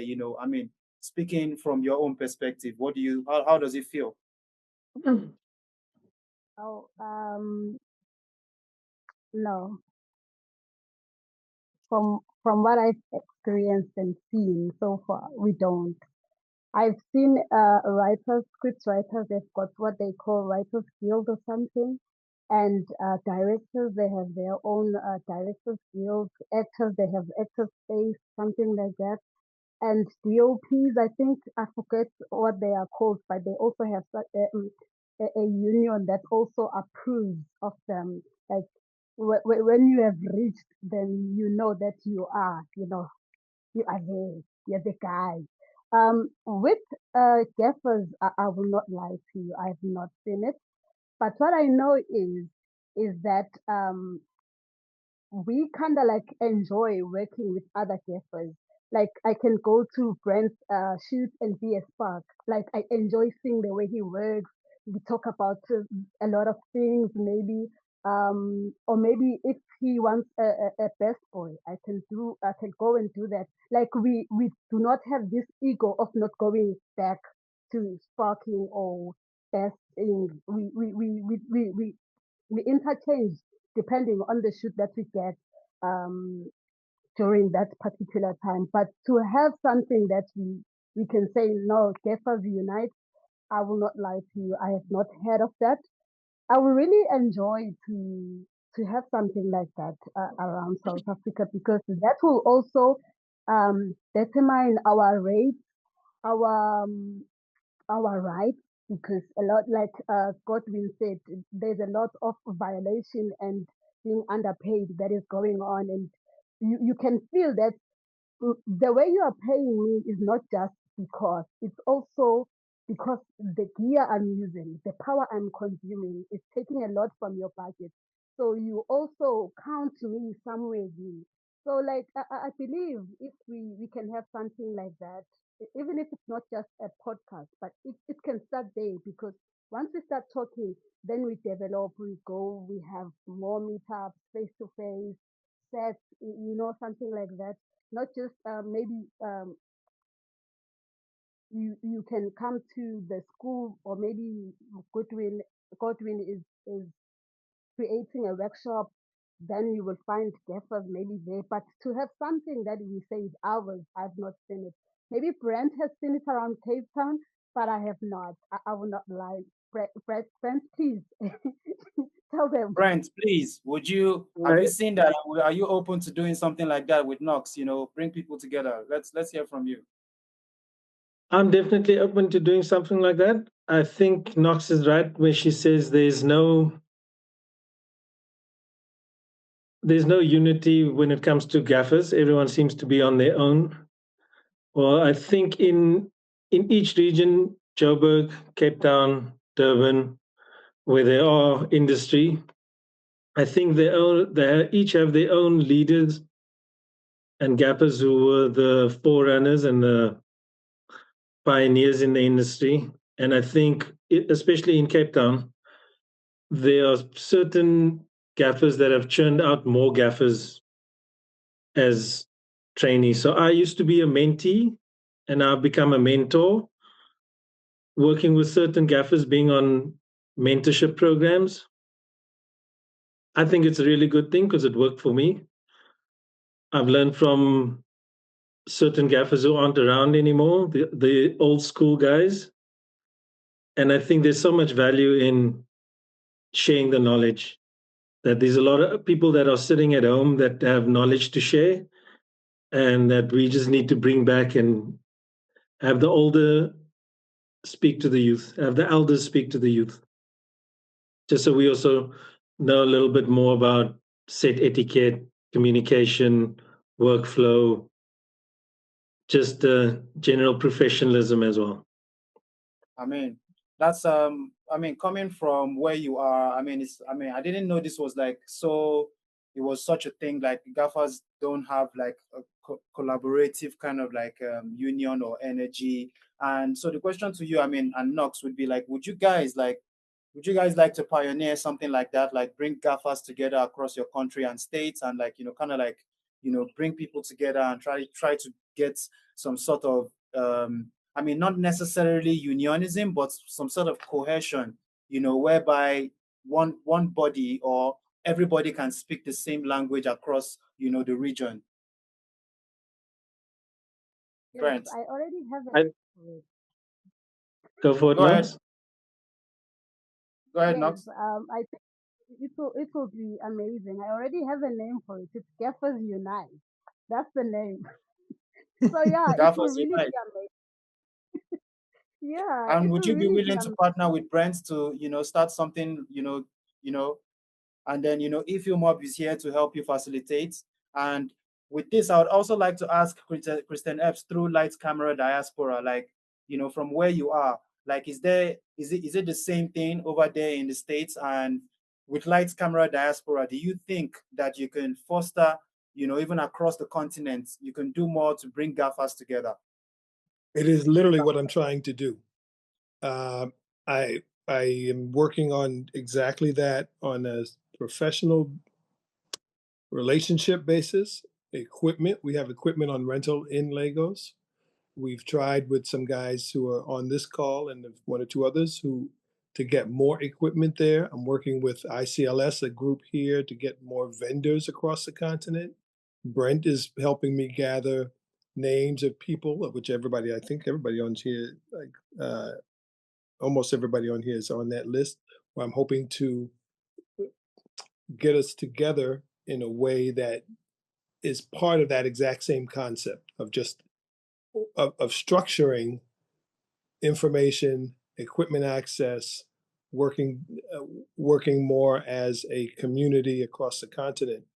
And I will also say that some of you know Harmony in Calabar, who also works in Lagos, right? Harmony and I were talking. It's probably been 2 years, but you know, discussing some of these same issues of rates and working conditions and ideas about how to strengthen the position of the technician so that rates and conditions improve. I would I've been working across the continent since I'm at 20 years now. 2006, yes, 20 years. And I will say I've heard these conversations in the last 2 years in a way that tells me that what you're talking about now is timely, and this is a moment that if you were to actually take that step and work as a come together as a community, it would be the beginning of that institutional structure. Whether you call it a union or not, it's literally just people working together, right? We just agree to work together. And you're at that part where there's a spark and it's trying to catch fire, right? You're there. Yes. Sorry, I couldn't help it. Yes. Yes. Yes. Please. Yes. You're there. The spark is, it's just that people don't realize because we're not next to each other every day. And how do you think like, I mean, first of all, you said everybody on this call is involved in this thing that you're trying to do. So, I mean, do you think that it could spread out? Like, for example, South Africa is saying there's no cohesion between the gaffers. Nigeria is saying the same thing. You know, is there a way that you can like use this medium to also like bring them together in their own individual spaces as against, you know, the global space as well, so that there might be more cohesion? Yes, it's just bandwidth in your life, right? So Brent and I met in SA last year, April, and we've started, but I get sidetracked by a job because I have to take care of myself. Then when I'm available, he's on a film. Then we come back and we try. Godwin, same thing. Matthew, same thing. Precious is did her workshop recently. We're a co-sponsor on that. We know we're all trying. It's just bandwidth. When you say how, is there a way? The way is for somebody to just move it up the list compared to the rest of their life responsibilities, right? There's no science to it. You just have to get together and bump into each other, and it'll start and it'll stumble and it'll progress and it'll stumble and it'll progress. But literally, Well, I guess that's it.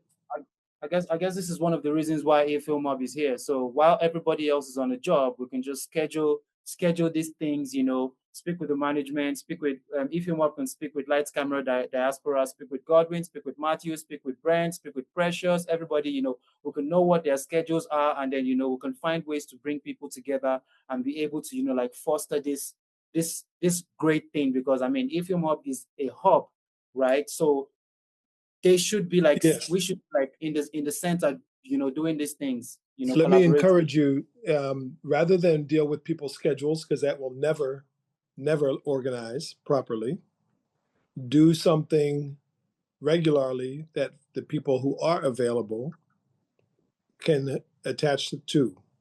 The same way Godwin started his studio and his podcast, right?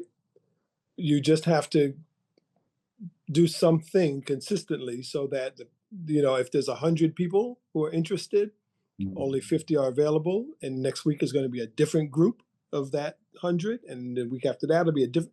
But if you could commit, if eHub was to commit to once a month doing this, once every 2 weeks, whatever, something regular that people can attach to, then the grand we will attach ourselves as best we can, and it can happen. And whether the other thing I want to add to that part is we have to make sure in our desire to get it done that we don't hesitate because it's not perfect, because we don't have the solution, because we don't see the finish line. There's no finish line, right? So that's a big thing I learned in the process of life, but also working in Africa and then starting this Lights Camera Diaspora thing, is people get sidetracked by reality, yes, but more importantly, when we don't see the answer, when we don't see the money, when we don't see the progress today, we get sidetracked and say, oh, I can't quite get back to that. I can't prioritize that. And it's understandable. It's natural. It's human. And we all have responsibilities and families, but we have to do some work anyway, even though there's no finish line. So if eHub was to say, let's do it, is that a commitment for 6 months or 6 years? I have no idea. But you have to I do it mean, anyway. yeah.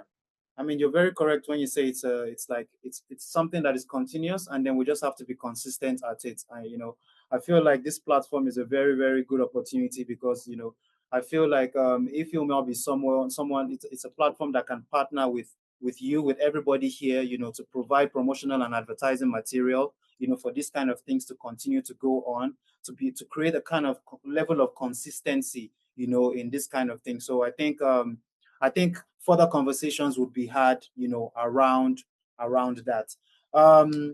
Breaking the ice quickly, I want to shine the light on something that is a bit sensitive in terms of gaffers and HODs and life generally in terms of HODs. I want to speak to the female gaffers in the house, right? And the challenges that they've been facing, and if they're facing any, and how to mitigate those challenges. About how, I mean, let's not say that we're just, I mean, the world that we're living in today, we're faced with so many things, that we're trying to stop. Like the same way we are talking about sustainability, I feel like another thing that we should also talk about, is the concept of sexism at work and all of these kind of things, and how it doesn't matter if you're a male or female. If you're a gaffer and you come with the experience, you're doing the job, and that's what you're here for. So I really just want to hear from Precious, first of all, like, do you face this on the job, and how have you been dealing with it? So that, a lot of the more experienced gaffers in the house can also shed a little bit of light on that for us. Okay, so the truth is, coming into the industry, it was hard. I always say that I'm a product of mentorship, right? I have people here on this call, people like Mato, people like Christian Epps, who has been in the story right from the beginning, right? As a female in the industry, it is hard, primarily, right? I mean, it's getting better now over the years, but it's hard. It's hard because a lot of times you have to work twice as hard as every other person. You have times where people are looking at you like, what the hell? When I started some 10 years back, people were wondering, what am I talking about? What are you? You're a lighting person, you're a gaffer. What the hell are you talking about?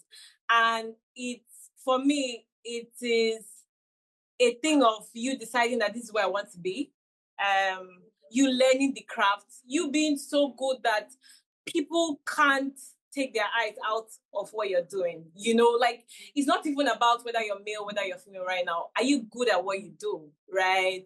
And once you're good at what you do, once you're confident at what you're doing, once you keep pressing to learn, you have a place. Even if the industry doesn't give you a place, the place would easily just, open up for you, basically. So yes, I think that also for females in the industry, we should try as much as possible to look out for people who have gone ahead of us, in the industry. One person who has been very, very, very helpful to me over the years is Mato. Mato is someone that I trained under him, right? I mean, my earliest days with him was crazy. I had times when I would walk and I'm so tired and I'm cranky, maybe because of my body and stuff. And then he would just say, Flora, you know what? After work, they will go get ice cream. I'm not saying every female gaffer should be giving ice cream, but I'm saying having people like that, having mentors, having father figures, having mother figures, having people who have been there over the years would help you, stand when you're tired of standing. Would hold your hands and say, you know what, let's do it like this, do it like this, do it like that. I've had times when Christian Epps will call me and say, Flora, there's this training coming up, you have to register for it. He would make sure I attend the training. He would ask me questions in the class to make sure I'm paying attention. He would say, Flora, if you have something you're working on, I'm willing to support you. And I recently just did the Gaffers Lab. I wanted to chip it in earlier. The Gaffers Lab is a community. I call it a community. It's a community of gaffers, young gaffers who are coming up, and people who want who want to learn lighting but have not had the opportunity, basically. I collaborated with Mato, I had Christian Epps. Christian Epps sponsored most of the female gaffers who attended the class, right? He paid for it, So having people like this, having mentors, having people who are willing to go all the way for you just because you're passionate about what you do, who are strong by your side, who are cheering you on, who are praying for you, who are teaching you. It's a way to survive in the industry, really. And like I said, stay consistent, know your craft. The industry will make way for you, basically. The industry will make way for you. Thank you. It's really good. It's really good to hear that, and it's really good to hear that you did the Gaffers Lab. Which is you're encouraging a lot more females to come into this business as well. And I'd like to hear from Knox as well how that is happening in your own country as for the females who are interested or not in being lighting technicians, being in the lighting department. Well, this side we do have females who are joining the department, but I haven't seen much staying long enough. And we do have females joining grip department because we are called the evil twins. Where you find the other one, you will find the other one, and we are doing something illegal. It's either we are playing with the gear or something. So I've seen females coming into grips as well, but I haven't seen much who stays long enough to be key grips. So I can't really, I haven't really, I think it's because of this connection that we have.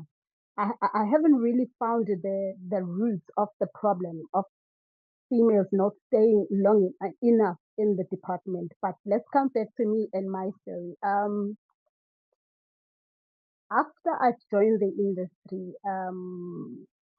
I was trained by, there's a gaffer called Tabani Jabulani Dlamini, and the lighting designer was Mark Brower, the old man.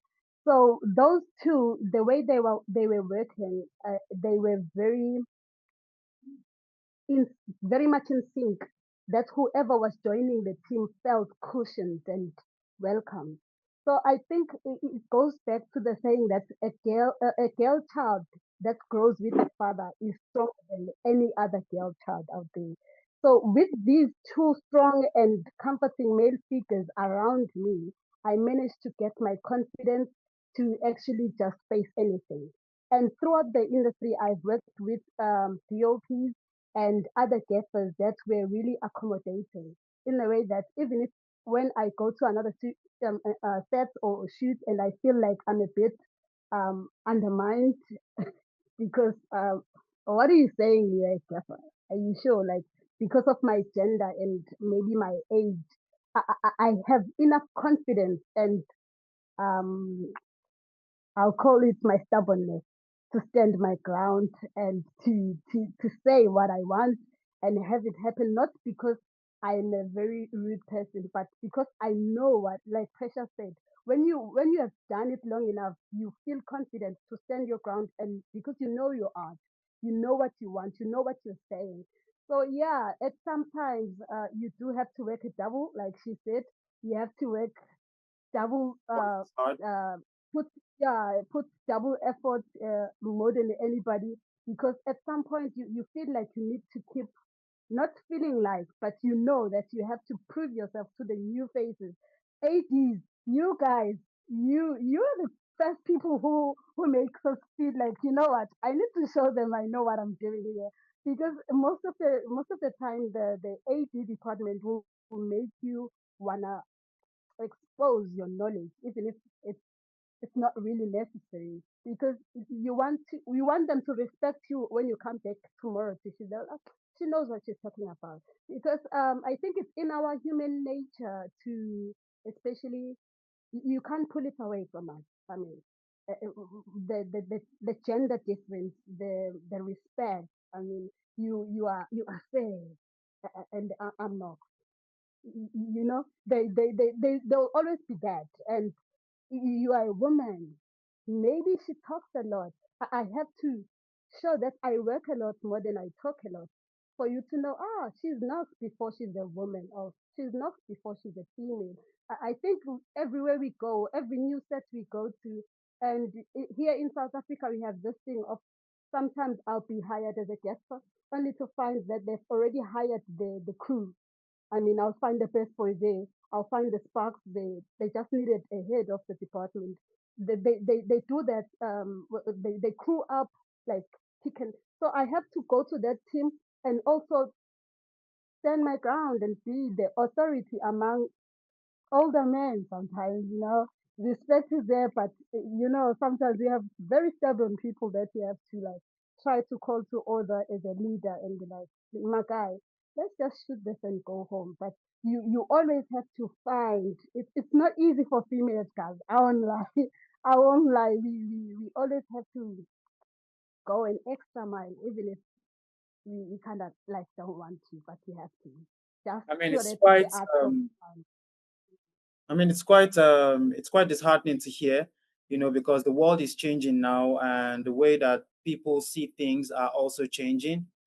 Me personally, I don't know the first ladies you've been working with, but I work with a lot of females. Even in my department, I always make sure that there's a balance of masculine and feminine energy in my whole department. I don't have just male ADs. I also make sure that I have female ADs as well, because I feel like, if we're creating something, you always need both energies to be in alignment so that your creation can be valid.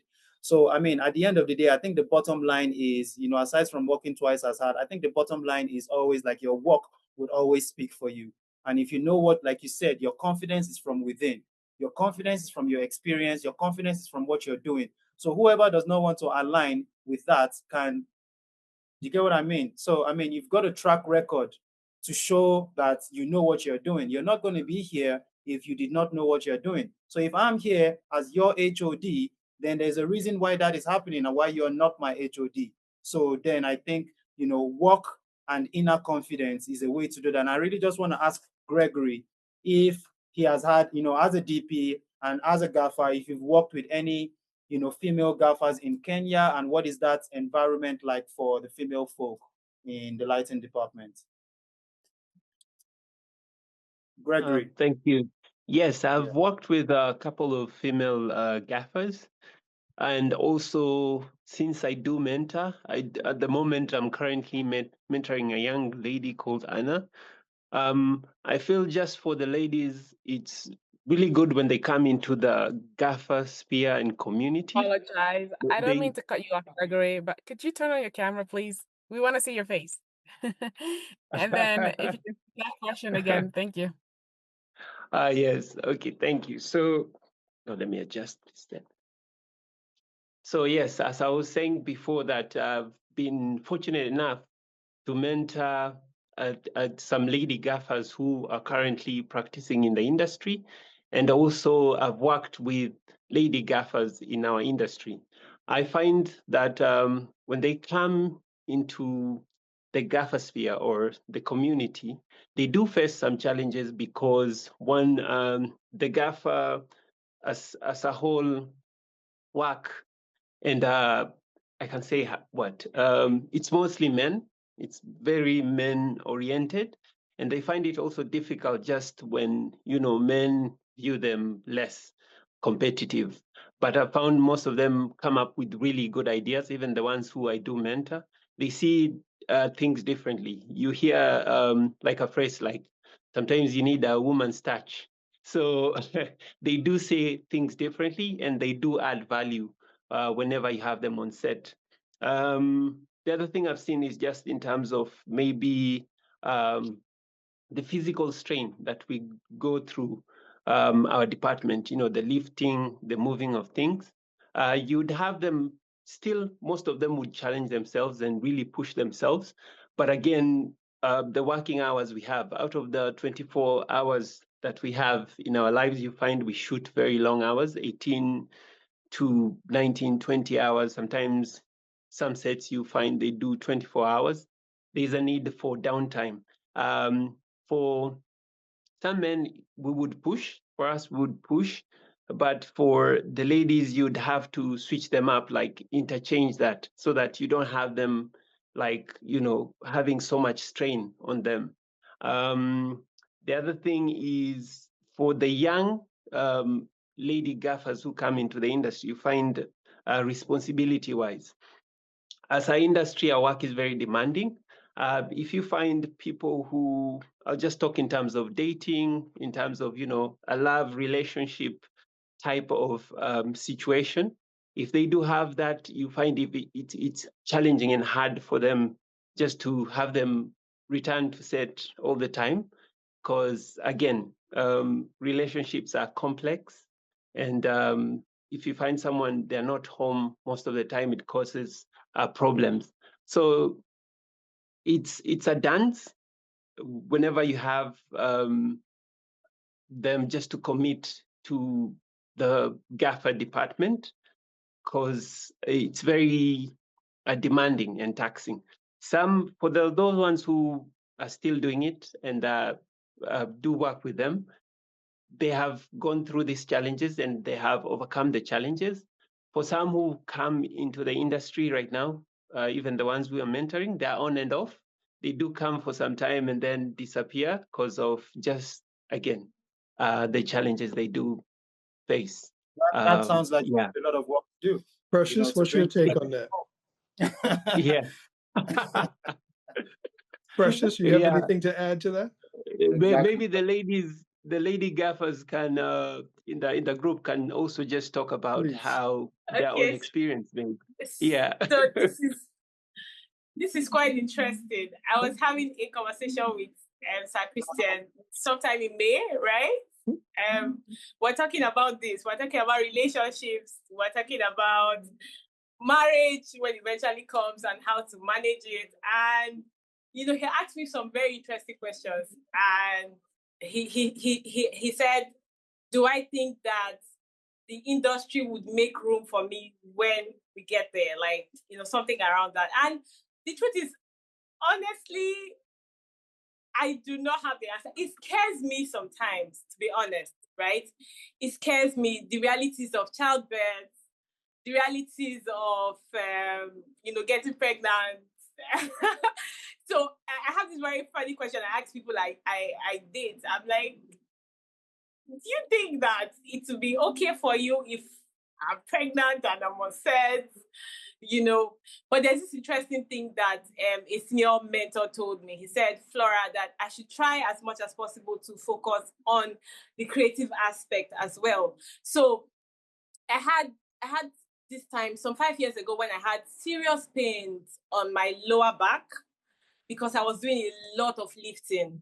And my eyes too. I was doing a lot of, because I had to, at the earliest times, I had to prove myself. Like, I was doing a lot of, I'll carry HMI by my head. I was just trying so hard, and I got sick. I got very sick, and they advised me to cut down, I needed to tone down, and I needed to focus more on the creative side, and, not necessarily lift if I don't have to.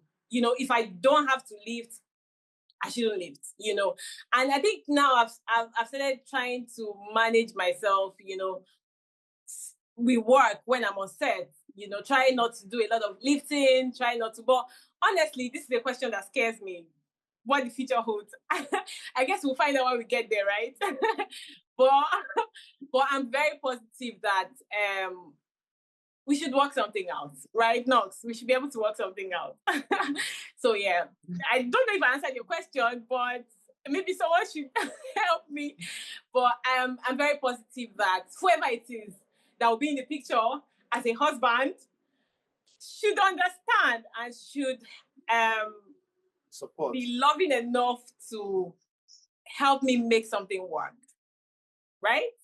So thank you.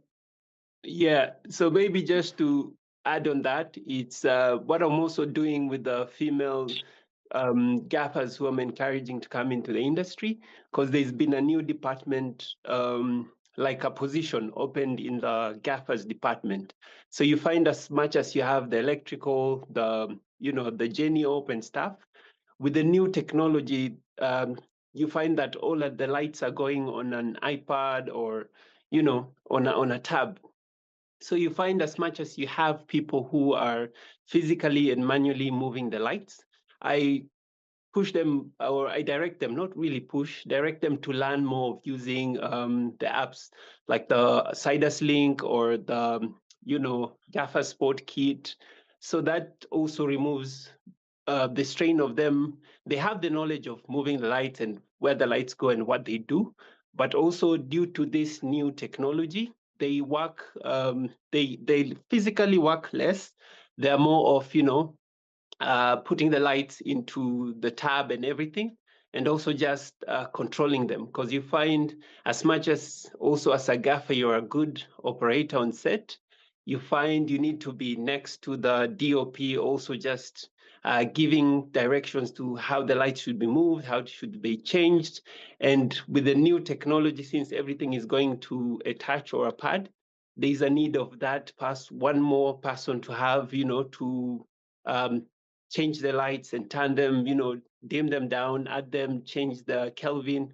So this is a new, like I say, it's a very new and good department to be in. So the ladies are working, it's less physical, I can say. So that's just like how also I view a certain type of, an opening department wise. Yeah. All righty. Thank you very much, Gregory. Thank you, everyone. Thank you so much for all your insights. Before we go into the Q&A, I just want everyone to say in 1 minute something to up and coming gaffers and also to already established gaffers. Like, what would you say, to advise or to lift up their spirits?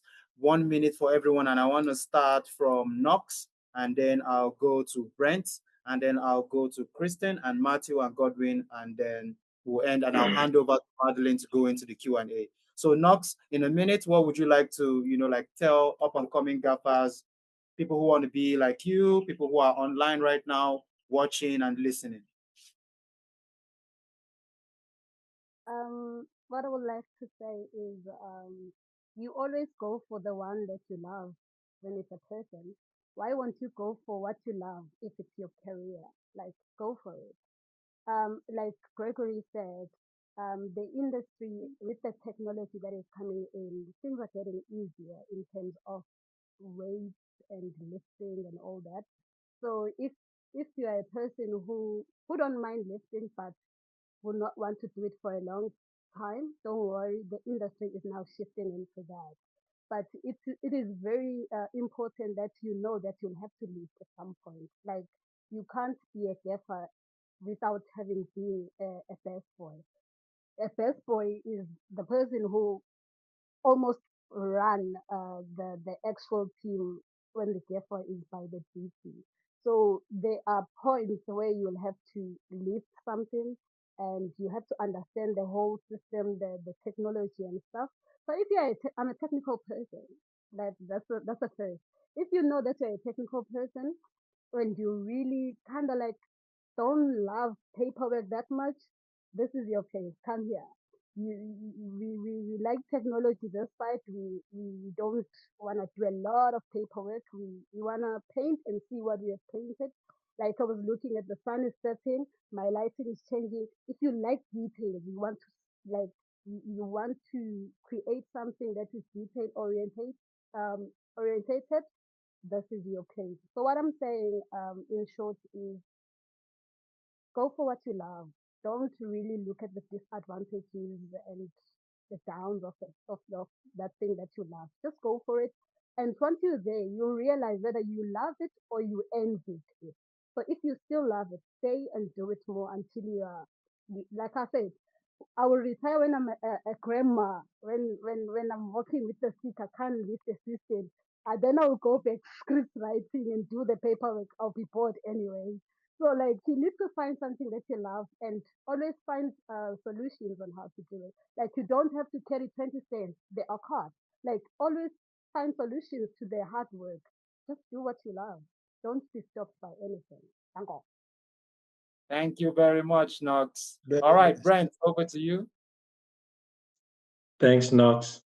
Yeah. For young people who want to do this, I think anyone who wants to get into this, study the process, find out how things work, ask questions, get the big picture, do the time, understand the workflow, and be patient with yourself. There's something about doing something repetitively, doing the same thing over and over and over. And I think that was my way of working, is just to do the time, keep doing the same thing over and over until it becomes second nature, and then move on to the next thing, and then things get a lot easier. And take chances, be brave. Things are changing. So things have changed a lot since when I started, and it was definitely a male-run department. And there's a place for everyone. There's all types of body shapes, all types of people who are creative in the lighting department. Some are more technical, some are more strength-driven. Some guys can carry a lot of stuff and just work all day.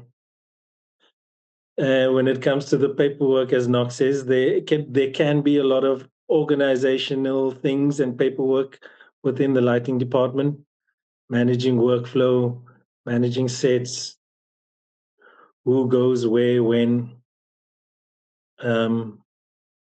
insurance things, making sure your gear management, which gear comes in as daily players, which gear goes out, damage reports. There's something for people who are less physically inclined and more head smart. There's a place for them in the lighting department as well. So I don't think anyone should be shying away because of the sandbags and the stands and the amount of times things move. Because every time the camera moves, we move. And there's definitely a place for people who are more strategic in their ways. So learn those 10,000 kicks, or one kick 10,000 times. And I think lighting department is a very fun place to be. It's serious fun. Thank you, Brent. Thank you so much for that. All right, Kristen. Yes, here in LA in particular, but across the US, things are slowing down a lot for below the line because so many other countries now are more competitive, and the technology is pulling at us. I think we should all be thinking about our relationship to the technology. Now, for some, that means I decide to stand where I am and I have this career, and it is. And for others, it means shifting and incorporating all of this new versions of AI, VR, et cetera, et cetera. But if you're young and in the business, I think you must add some version of the technology to your kit. I don't think you want to be um, older, so look down the road 20 years from now, and you do not understand all of this in computer effect that is going on the image making. And yeah, and Africa has a particular need. And when I say Africa, for me, it means all Africans on the planet have a particular need to interface with AI and all the variations of whatever all of that is going to become, because we need ourselves to be present inside of this technology. AI is just it's a very sexy Google search, and it brings you back what it thinks you want, right? And if we're not there, then the next Google search after that will not include us in the results, right? Mm-hmm. And then one more thing, I think we have to think about the way we make our industry grow on an individual basis and on a national and on a continental and on a financial basis is, to me, I think the best thing to focus on is creating circular economies. So the reason I got involved in this in the way I have through Lights Camera Diaspora is because it became clear to me that until we are self-sufficient as a society, we will always be asking other people to allow us in. You know, when people say, the common word I started hearing was, Nigeria to the world. That's great, but if we are not sustainable, if we're not self-sustaining, then what we're really doing is we're asking them to accept us. That's not bad, but it should not be the foundation. You come to my house, I feed you dinner, but I'm not going to treat you as well as I treat my own family. You don't get to stay for the next 20 years, right? Like my family does. So we as a family have to create economies. So I'm glad to see different gaffers from different countries and different regions connecting and I hope we continue to connect and continue to do our part to create circular economies. Thank you very much, Kristen. Very, very well said. Sorry, Ade. Actually, I know you're going to the next person, but there's one question that we received that's very pertinent. So if it's okay if I ask that question and then the other people can go ahead and also respond to your question. But Christian just touched on AI, and one of the questions we received was from emerging gaffers is, with AI replacing so many different departments or different aspects of life, is there prospects in the gaffing department in the future for people?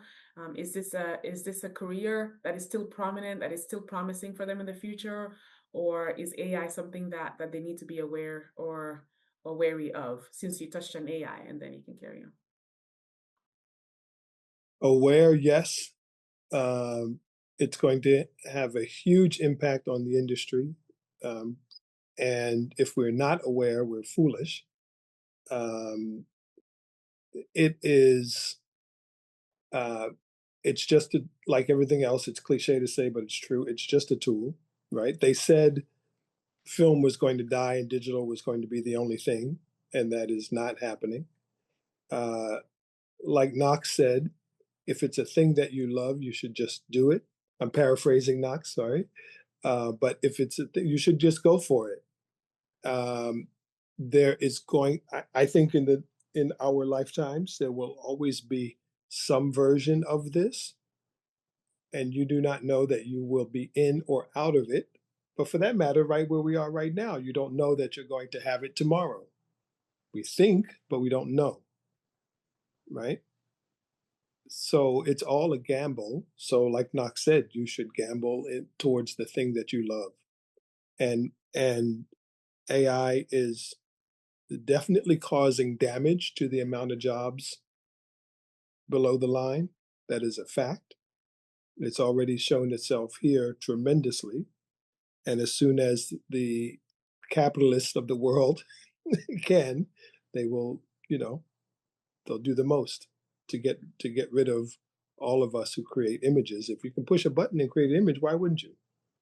Right? Why would you pay people to do it? Right? And in concept, that's not bad. In concept, it's the image that person wants to create. We all work at the pleasure. As they say here, we serve at the pleasure of the producer. Right? We don't create the jobs. We don't create the budgets to pay us. We don't create the distribution paths. So to that extent, you can't get mad at somebody when they say, great, I hired you to fix my car, but now I have another mechanic to get me, or another car to go where I need to go. How do you get mad at that person? So I think we have to pay attention to it.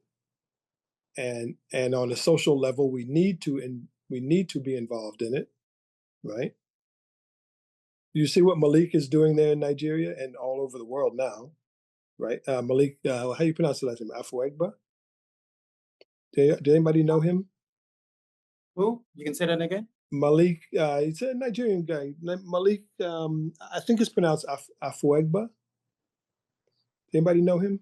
I'll look him up, put his name in it. He is, you have seen it. He does all these like AI things of older people, older Africans dressed in high fashion and social environments, and it is amazing. You could never look at AI and bad talk him for being involved in it, because what he is doing is he is speaking to, in particular, Nigerian culture, but Africans in general.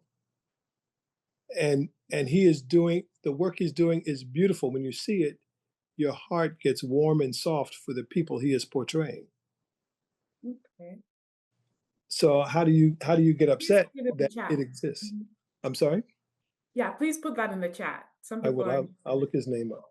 Thank you. Amazing. And he's, he's doing exactly what some people hate, which is working with AI and using that to create films instead of humans.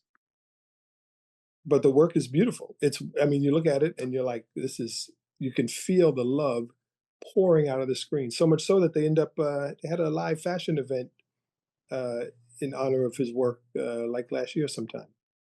So yeah, I just say that, it's coming, it's a part of the world, and it is having an effect, and we should all decide to have a relationship with it of whatever sort you want.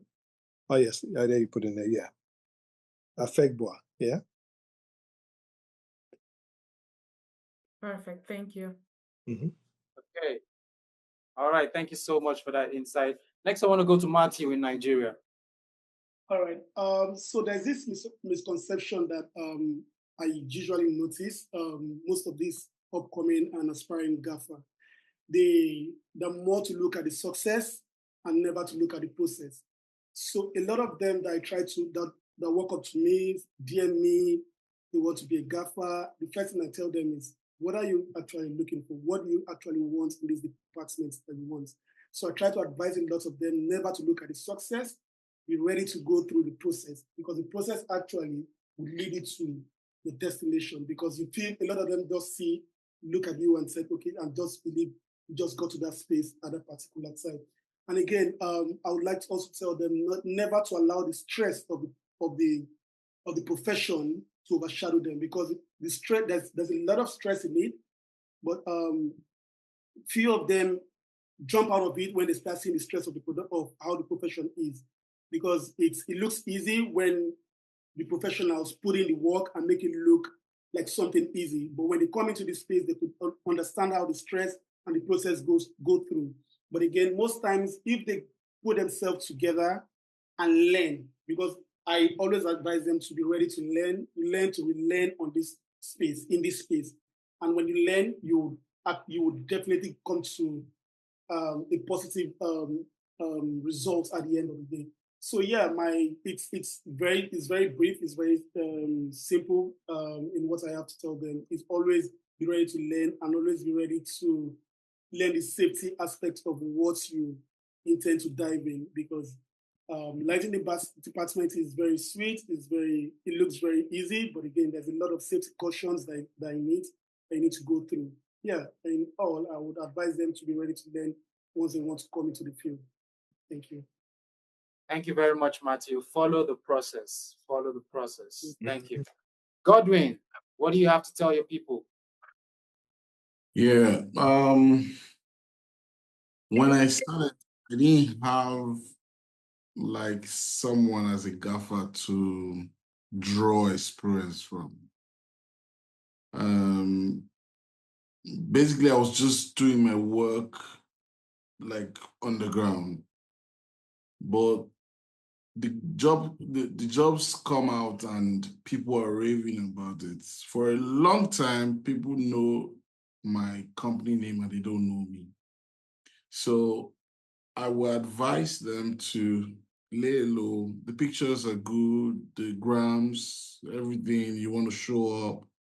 Just perfect your skill first. My boss used to say that everybody's talented, but to attain, to push your talent to become a skill is the ability to recreate your talent under any condition, under anywhere, whatever circumstance that you're facing, and anytime you are called upon.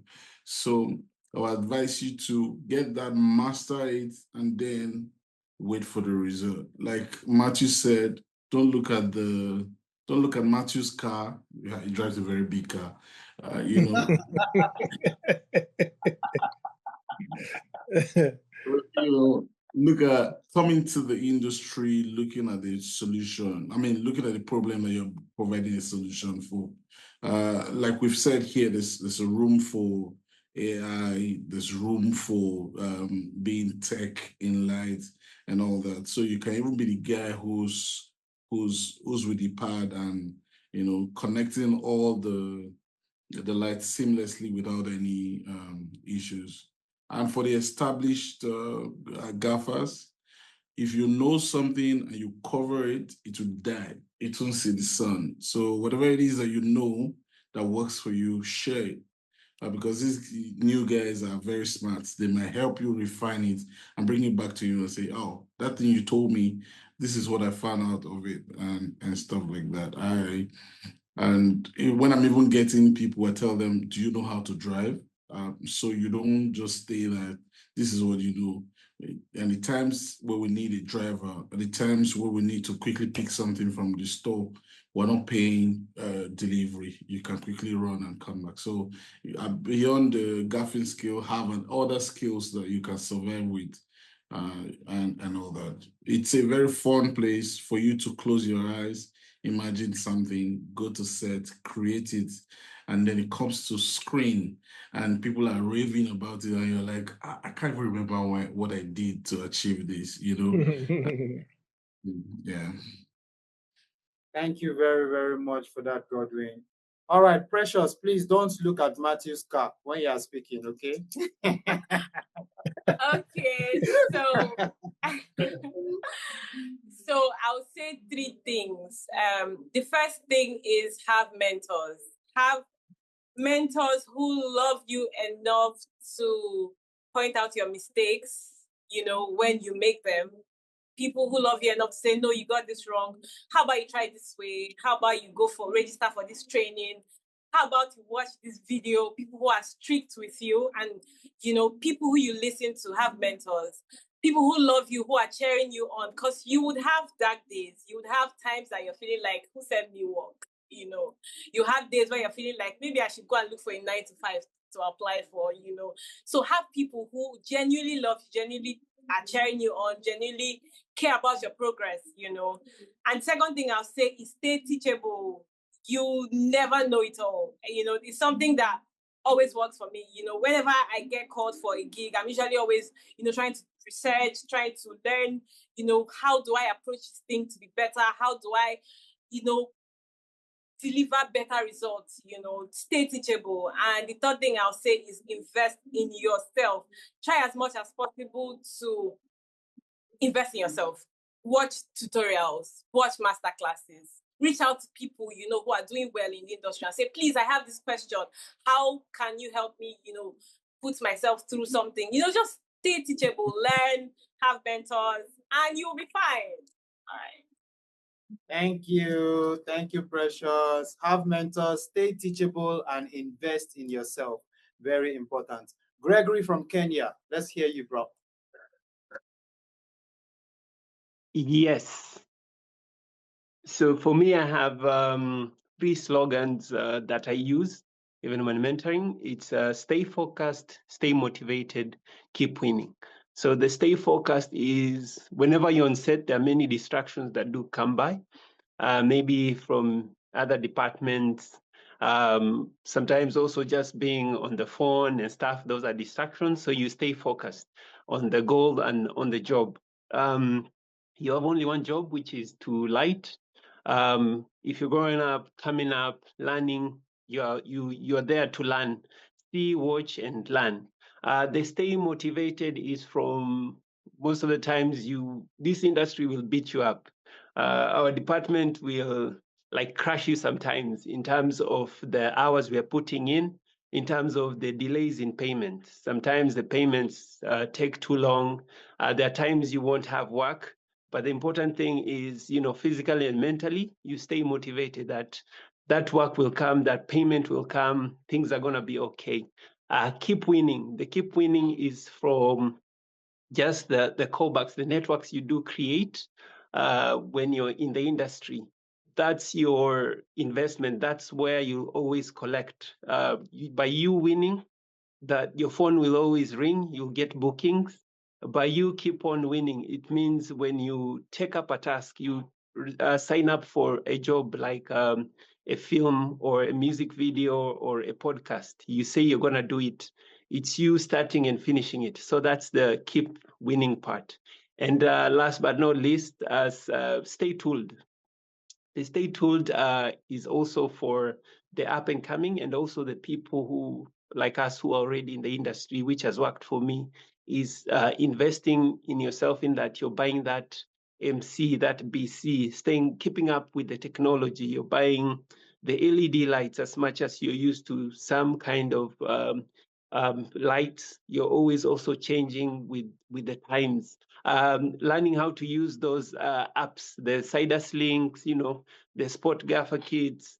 So that's where now you staying tool comes in. You buying that pan glass, you buying that light meter. So that's where now you staying tool comes in. So these are some of the things and points that I do use and which keep me fresh in the industry, and I do impart to the young up and coming gaffers in our industry, in our field in Kenya. Yes. Thank you very, very much, Gregory. Stay motivated, keep winning, and make sure you get your own kit. All right, with this, I'm going to hand over to Maddie for question and answers and for the roundup. Thank you, guys. Yeah, thank you so much, Ade. And thank you all so much for taking your time to join us in this conversation. All that we're trying to do at eFilmHub is basically to, I don't know, can you see me? Yeah, yeah. Okay, great. It is to simply start the conversation, to centralize our efforts, to bring it together, because we do feel like for the longest time, it has been everybody for himself, everybody trying to get there themselves, and it's been divided in silos. And so what we're trying to do here is to bring the conversation together, bring the efforts together, bring people together, because, excuse me, sorry. Africa does have great minds, great talent, great people, great filmmakers. And for the longest time, they've been hidden. And so we're just trying to shed light on it. And it's great to see that there are other people like you all who have been actually trying to shed this light for a long time. So we're just standing on the shoulders of giant. Thank you for taking the time to be part of this and to join us in it. And we hope that we will continue these conversations, and we hope for your continued support as we try to make this happen, and also hopefully move Africa filmmaking into the digital age. That's the hope, right? For the next generation. So thank you all. You all have answered most of the questions that we received. One of them was AI. Another one was, what is the greatest misconception? Let me read this actually right. It is, what's the biggest misconception people have about the Gaffer department? I know, Matthew, you talked a little, goodness. Excuse me. I know, Matthew, you talked a little bit about misconceptions. Well, a misconception, one of them, the process versus the success. But if there's another thing you'd like to share, perhaps maybe a great or big misconception that people have about the industry that upcoming gaffers or people want to know, that would be great as well. Okay, maybe I should just dwell a bit on how gaffers do present themselves on sets most times, because some gaffers, I think a lot of us actually need to understand that in as much as we're coming to a workspace, we do carry heavy duty things, heavy equipment, we still need to keep ourselves refreshed. And most times when people see gaffers, they expect them to be like, super dirty, super, you need to dress this way, you need to dress this way because you're a gaffer. But most times, I think, again, like I always say, we've actually evolved from 4 or 5 years ago. You see a gaffer on set, you see how cute and how he is with his kids and everything on like ready to go to work. Like we're going to face a war, because most times we have our early call time, we go to set and we prep to put things together before most of the other crew come on set. Yeah, I think aside from that, with me also talking more about people just seeing the success and not seeing and not knowing what the process is. There's a lot going into the process. And when I was talking about safety then, some random people just feel, okay, yes, because you've got a random person going with equipment to set, all of a sudden you could say this person is a gaffer. The safety measures that's involved in putting up setup, most of them don't really understand. I could remember a certain time when I overheard, I think I got a call from somebody asking me how safe it was to put the lights and the stand and the ballast in a beach. And I'm like, whoa, how will you even try that? How will you even do that? Who's the gaffer on that set? So there's so many misconceptions of how people just present themselves and say they are gaffers, and how people should also learn to go through the process before they see themselves as gaffer at the end of the day. Yeah, so like I said, a lot of them need to go through training and also understand the process that takes them to get to where they need to get as a gaffer. Thank you for that. I'm not going to lie, there are many departments in the film industry that, I apologize, I have some things happening next door, but there are many things you can pretend to do in the industry, but lighting just isn't one of them. I have this by experience. If you don't know what you're doing, it's impossible. So thank you for that. Thank you so much. All right, so the next question actually is, I'm not sure who to direct this to. The question was, what challenges are unique to being a gaffer on productions across Africa? And I think we have a guest. I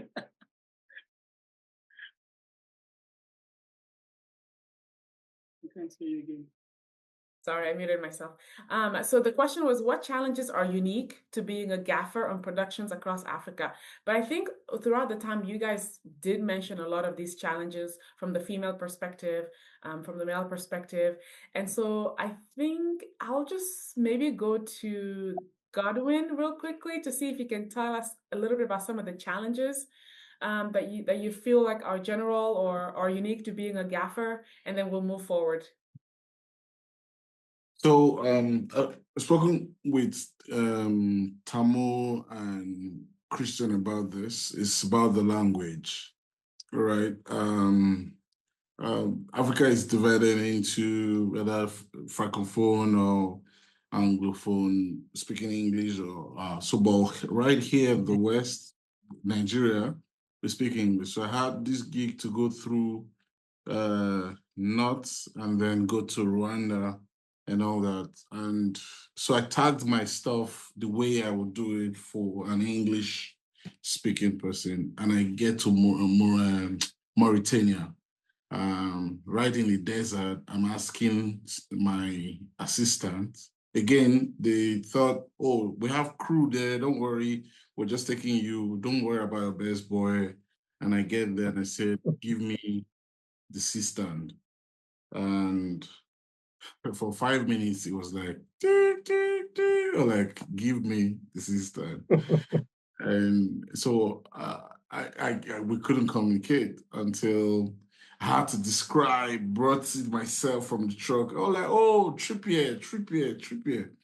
So what I learned, what Tamo told me was you should know 15 words from any language that you're not speaking or you're going into. 15 words like good morning, how are you, and all that. So that gives you a soft landing where they can assume that you can continue speaking. And that also helps them to, be available to learn quickly. So language barrier, when you're going to places that you don't understand. Also, we speak Pidgin English in most African, but somehow there's a variation. I know in South Africa, if you say now, it doesn't mean right now. It means later. But now in Nigeria means now. No. You Nigerians, it's something else. Just kidding. So I think we should prepare ourselves and arm ourselves with some language to sort of learn properly, and then you can communicate when you're working. Thank you so much for that. And if you don't mind, actually, after here, we'll send you guys an email, but it would be so great. Not the general good morning, how my name is, but it would be great to get a word or a vocabulary list of these 15 words that you're talking about. It would be great to get some 2 or 3 words as a gaffer, specific to a gaffer, in some places you've been. I know in Kenya, Gregory, it would be great to get some things from you, but that's also English. But any other language that you may have, it would be great to have some of those vocabulary we can share with people as we share excerpts and clips. So that would be great. Thank you so much for that. I think for sake of time, I want to go to this question and then just I think we'll close from there. And anybody who wants to answer can take this away. But it's, what do you wish somebody had told you when you were starting out? I want to go to Christian because he said, and then how to manage money, how to manage relationships. I mean, I think that those two alone would instantly put you to in life where you want to be. But yeah, neither of those, I didn't learn either of those in the beginning. I had to stumble my way through both of them. There was a time where I thought that my opinion on set mattered. And the producer had to pull me aside. I was probably late 20s, and the producer had to pull me aside and say, you've already been fired. You're only still here because we're longtime friends. So you got one more try. Wow. Now, nobody disagreed with what it was I was saying about that DP I was working for, but I wasn't hired as an electrician to voice my opinion of that DP's work. There's a version of like where if I'd have kept up with all the people I've worked with over the years, I'd have multiple big cars like Matthew. But I didn't learn to keep people. Oh yeah, you work with so and so back, and I have no idea who it was because I was not paying attention to all the other people. I was paying attention to the lights, and that has great value. But I didn't learn to manage the relationships of all the other people I'm next to. Yeah. One more thing with that. Is a DP I work with who many producers will never work with him because he is expensive and he uses a lot of equipment and a lot of guys and he changes things often. But his work is so phenomenal, it outruns the producers. So if you see when you see the work on screen, that's all you see. That's what lasts. And what he learned and what I learned from him was that good work outlasts all the negative influences on the job. So that producer might hate you, but 20 other producers are going to see the work and call you. So then your challenge becomes, who do you say yes to? And that's a skill by itself. Wow. Thank you for sharing that. I think, so I'm an actor, but I've also worked behind the camera. And I think as an actor, they always tell us connections, the people. It's who you know, it's who you know. But I feel I'm realizing as a gaffer or people on the technical side, I feel like you're so behind the camera, oftentimes you forget that you do need those connections, that you do need to learn these things, that you need to know who you are working with, right? And I think it would be really great for emerging creatives to also learn that from the get-go. I'm sorry that we have to learn from your mistakes and your pains, but I think that's knowledge that the next generation needs to know. So I personally will probably reach out to you, and I know many of you here, there are some things, but it would be great to figure out how to get this kind of knowledge or information available for the next generation so they don't have to stumble again. Of course, knowledge is power and knowledge is currency, but we'll figure that out. But it'd be great to figure out how to build and prepare the next generation. Thank you. That part of that is just staying in contact. right? Mm-hmm. So many people have reached out to me over the years, and I hear from them once, and because it doesn't work out right away, they don't hear from them again. But it might be 6 years before the opportunity shows up. Yeah.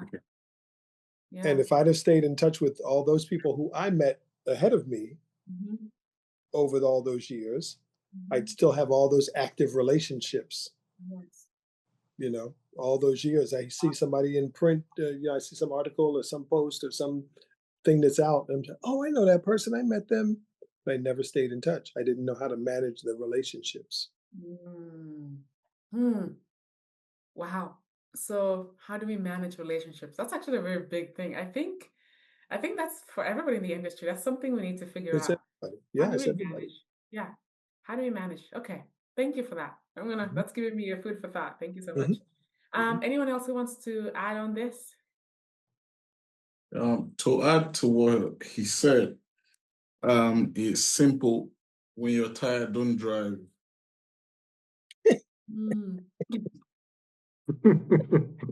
Nobody told me. Go ahead. Very good advice. I just want to add that when you're tired, don't drive. Just look for somewhere else to just check in, sleep for minimum 5 hours before you continue your journey. You know, there was an experience at part of the road. I was shuffling 2 locations, and so I felt like, okay, let me park. And then I parked behind a truck that's parked. You know, my keys are off the ignition and everything, and then reclined my seat. And so in my head, I was still driving. So I woke up, I saw the truck, I thought I was running into the truck. Oh my And goodness. screaming. Yeah, so screaming. I almost had a heart attack that day. So, yeah, it was crazy. And then I just slowly realized that, oh, I was not moving the keys in my pocket and everything. So, yeah, that's one thing I would tell you. You will be tired. You want to quickly get home to your kids, but please don't drive when you're tired. Great. Thank you.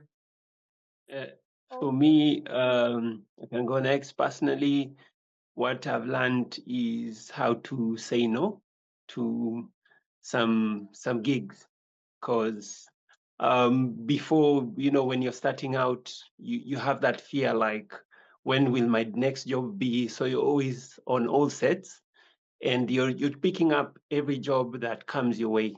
So with time and with the years that I've been in the industry, it's taught me how to, you know, walk away from some jobs just for one, my mental health, because there are some situations whereby you get yourself into a job and you're like, why did I pick this job? And already you saw the signs of, you know, the planning was not planned well. You already pitched that it's a low budget.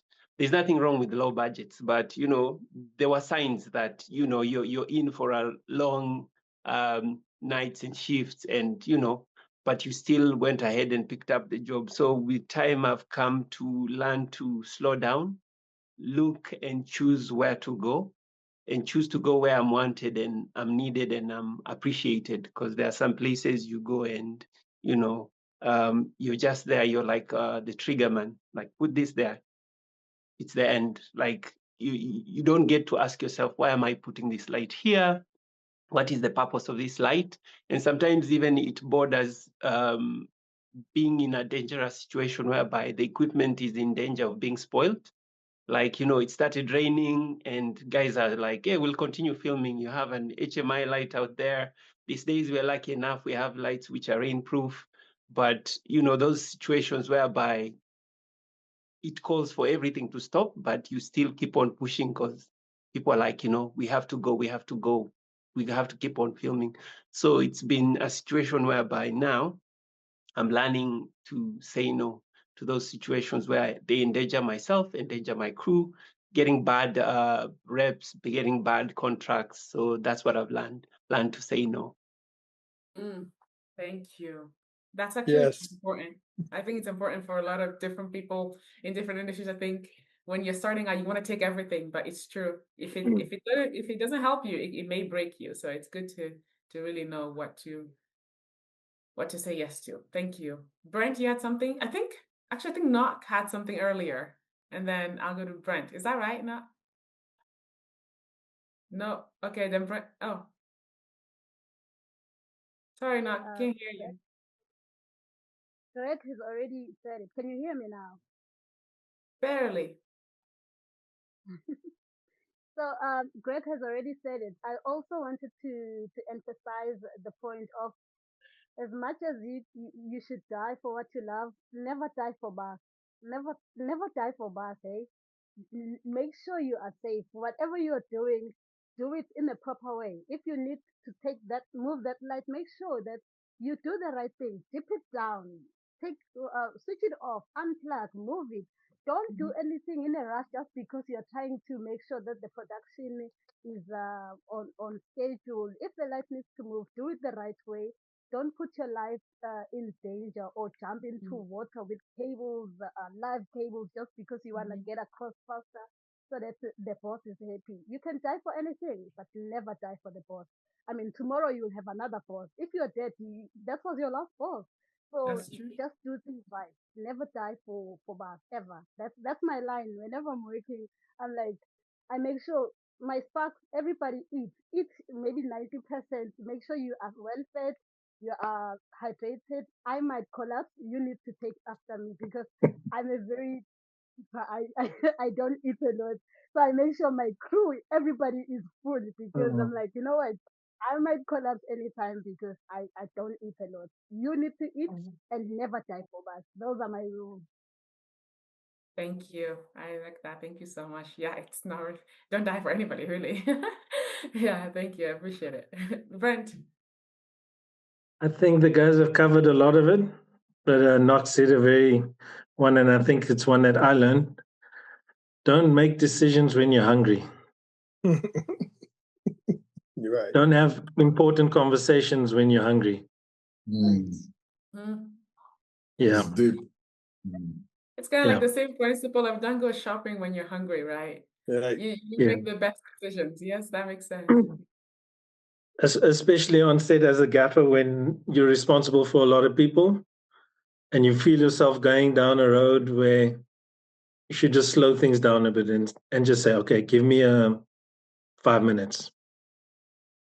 Let me think about it. Because sometimes when you rush, you're hungry, you might be feeling a certain way, and you still got to watch what you say. Yeah, that makes sense. Thank you. I've learned that the hard way, so I just want to put it out there for the young people out there, because everyone might not understand you. Thank you. Thank you for sharing that, Brent. Can I ask a question of the group? Yes. For the what do you think would move the industry in Africa ahead from your area in the near future? So let me give you a little bit of context to the question. Although I've been there for many years in different parts, I also don't live there every day. So there's lots of things I don't understand, right? Or I don't understand as well, right, as you guys.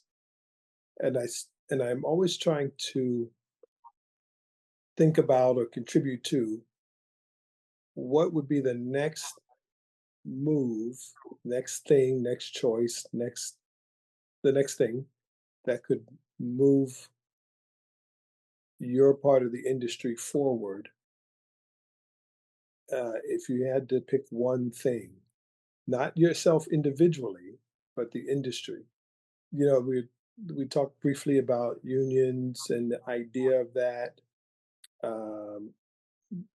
We talked about equipment. We've talked about relationships, and I'm always trying to figure it out, and it's a great opportunity to hear from, from a great group of people who live it every day. There's lots of things on the list, right? But what would you pick as the next thing to tackle?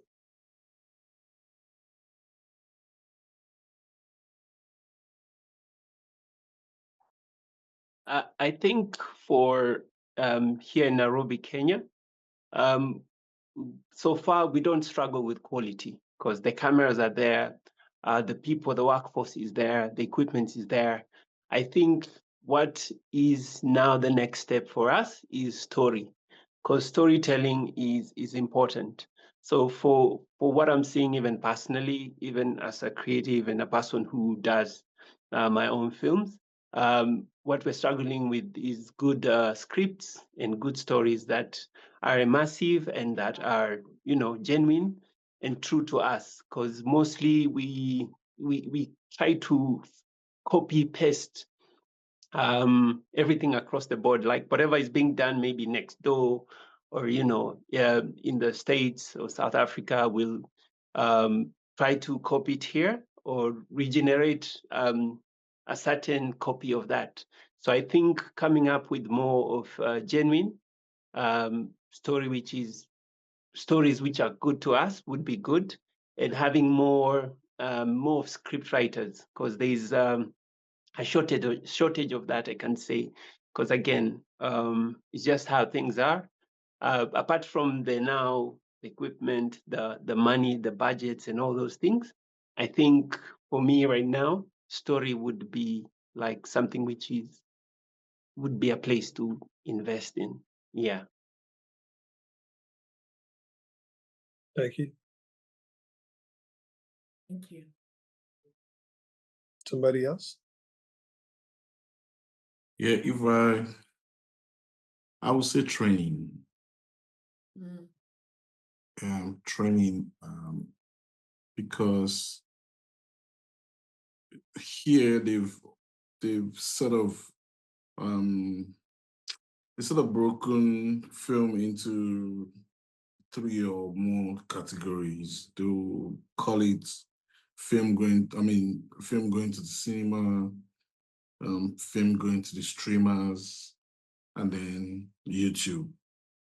So the way from the top to the least, you just see quality dropping. You see things that could be better.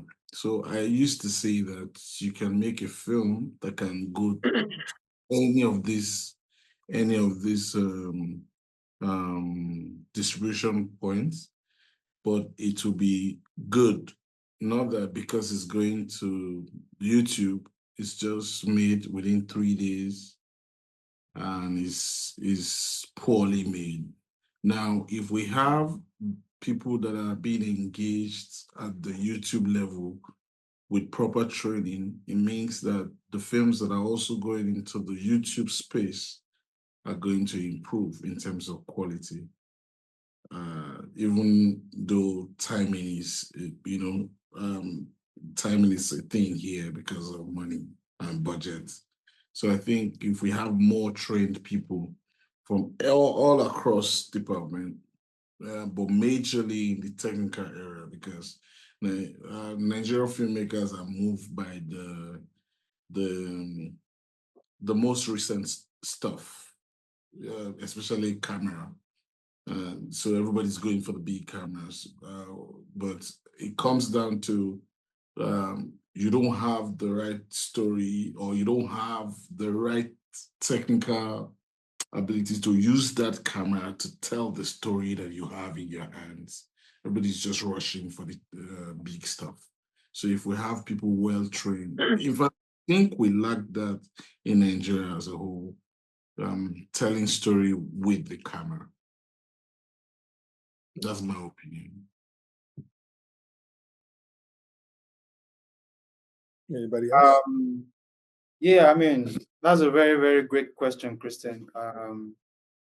I think for me, personally, you know, I've come to realize that one thing that might actually, you know, work and help the industry in Africa is for each individual in Africa who knows better to actually do better.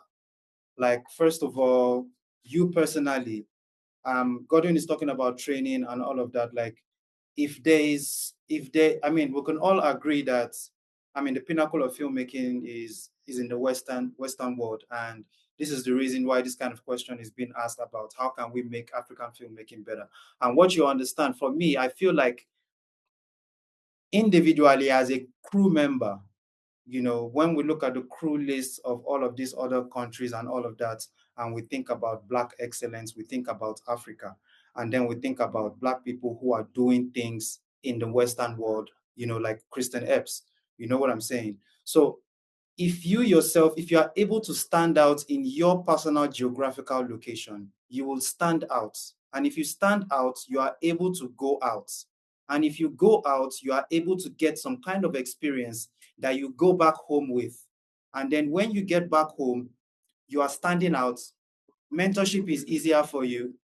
Access to people who look up to you. You have to be emulatable. I feel like you personally take it upon yourself to be the best at what you're doing, and that is going to rub off on everything else. You get noticed. So if there's going to be any foreign investor, international feature or anything coming to your country, and they're on like a big budget, like budget band 3 or something, they want to get the best hands. And it's going to be cheaper for them if they get the best hands from the country the location is. And if you're already standing out, that is already you bringing value to your country. And imagine Christopher Nolan wants to come and shoot in Nigeria, and then he didn't need to bring one crew member from the States. He could get everything in Nigeria for cheap at the same standard as he's going to get it in the States. The producer would go for that. And that just shines the light more on that country. So I feel like each of us, if there's somebody you look up to, you need to try to be better than that person. And then when you beat that person, you need to look who's next. And then you have to just keep going like that, because that just makes you stand out. And if you think that, you're too small to get noticed, then maybe you're not actually cut out for this at all. So that's just my own opinion. I like that last comment as well. If you think you're too small, then maybe it's not for you. Just to throw in my stone for the last time, I think let me make an example. Father Christian, almost all Christians in the world, they have this vision of going somewhere beyond. They call it heaven, and they're striving to be there. I'm going to meet Jesus, and I will go to heaven. It's the main goal. I think that's what we are missing in Africa. Once we have excelled this much, like you said, we have done trainings, workshops, we have went to schools and got our diplomas and degrees. We have experience. We have tried it all. But why are we not slipping like beyond this equator line? Why are we not going beyond? I think we are kind of like lacking, like Mr. Godwin did mention this, the distribution section or sector. We, like for example, right now we are rating greatness around Netflix, Amazon, like that. In Africa, maybe if we can have something that is so big in this continent that when you reach, or when your work reaches that platform, especially in Africa, you know that yes, we are winning in terms of filmmaking, like create our very own heaven, something that is there and we are all pushing to get to. I think as much as I can be maybe the best here in Guamashu, my township, I can say I'm the best. I need something that will make, like you just said, Ade, something that will make me shine beyond this region. And then that something should not be measured based on American standard or Europe. It should be based on African storytelling. We did this as kids. We played house.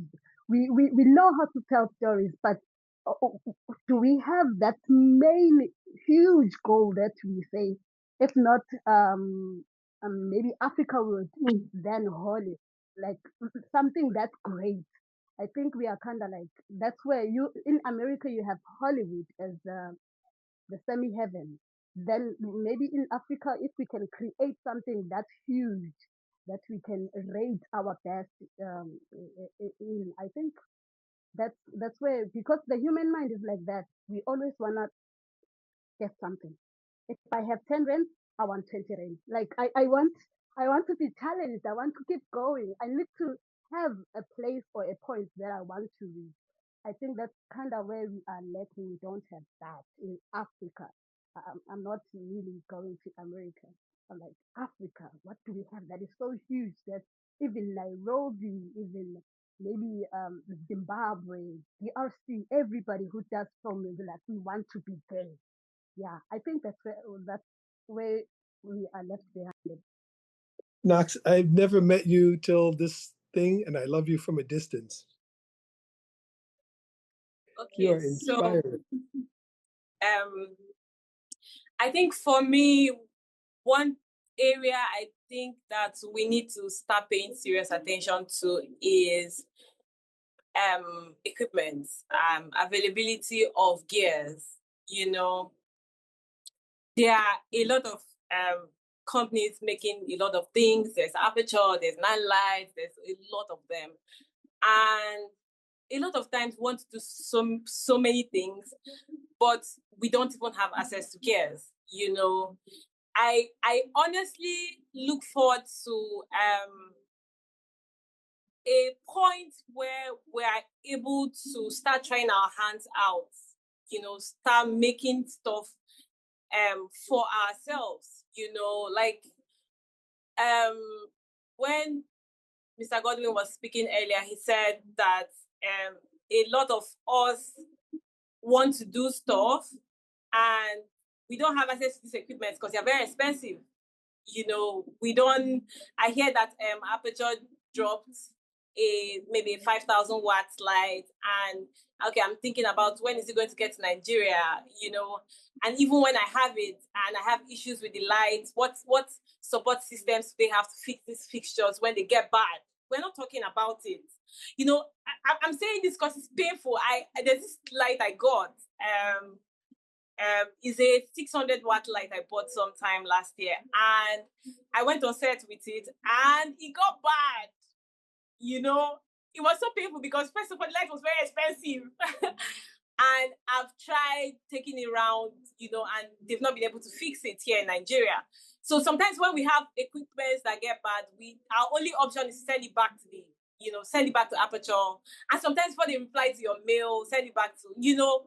So I really look forward to us starting to think of how do we make our own stuff, or at least how do we even repair some of the things we have. We have a lot of stuff and they are bad.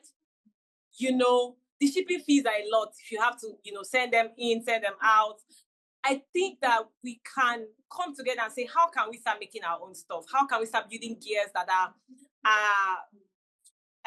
that can be adaptable to us? You know, how can we start looking for solutions to lights that get bad on set and we don't have to ship them outside of Nigeria, you know.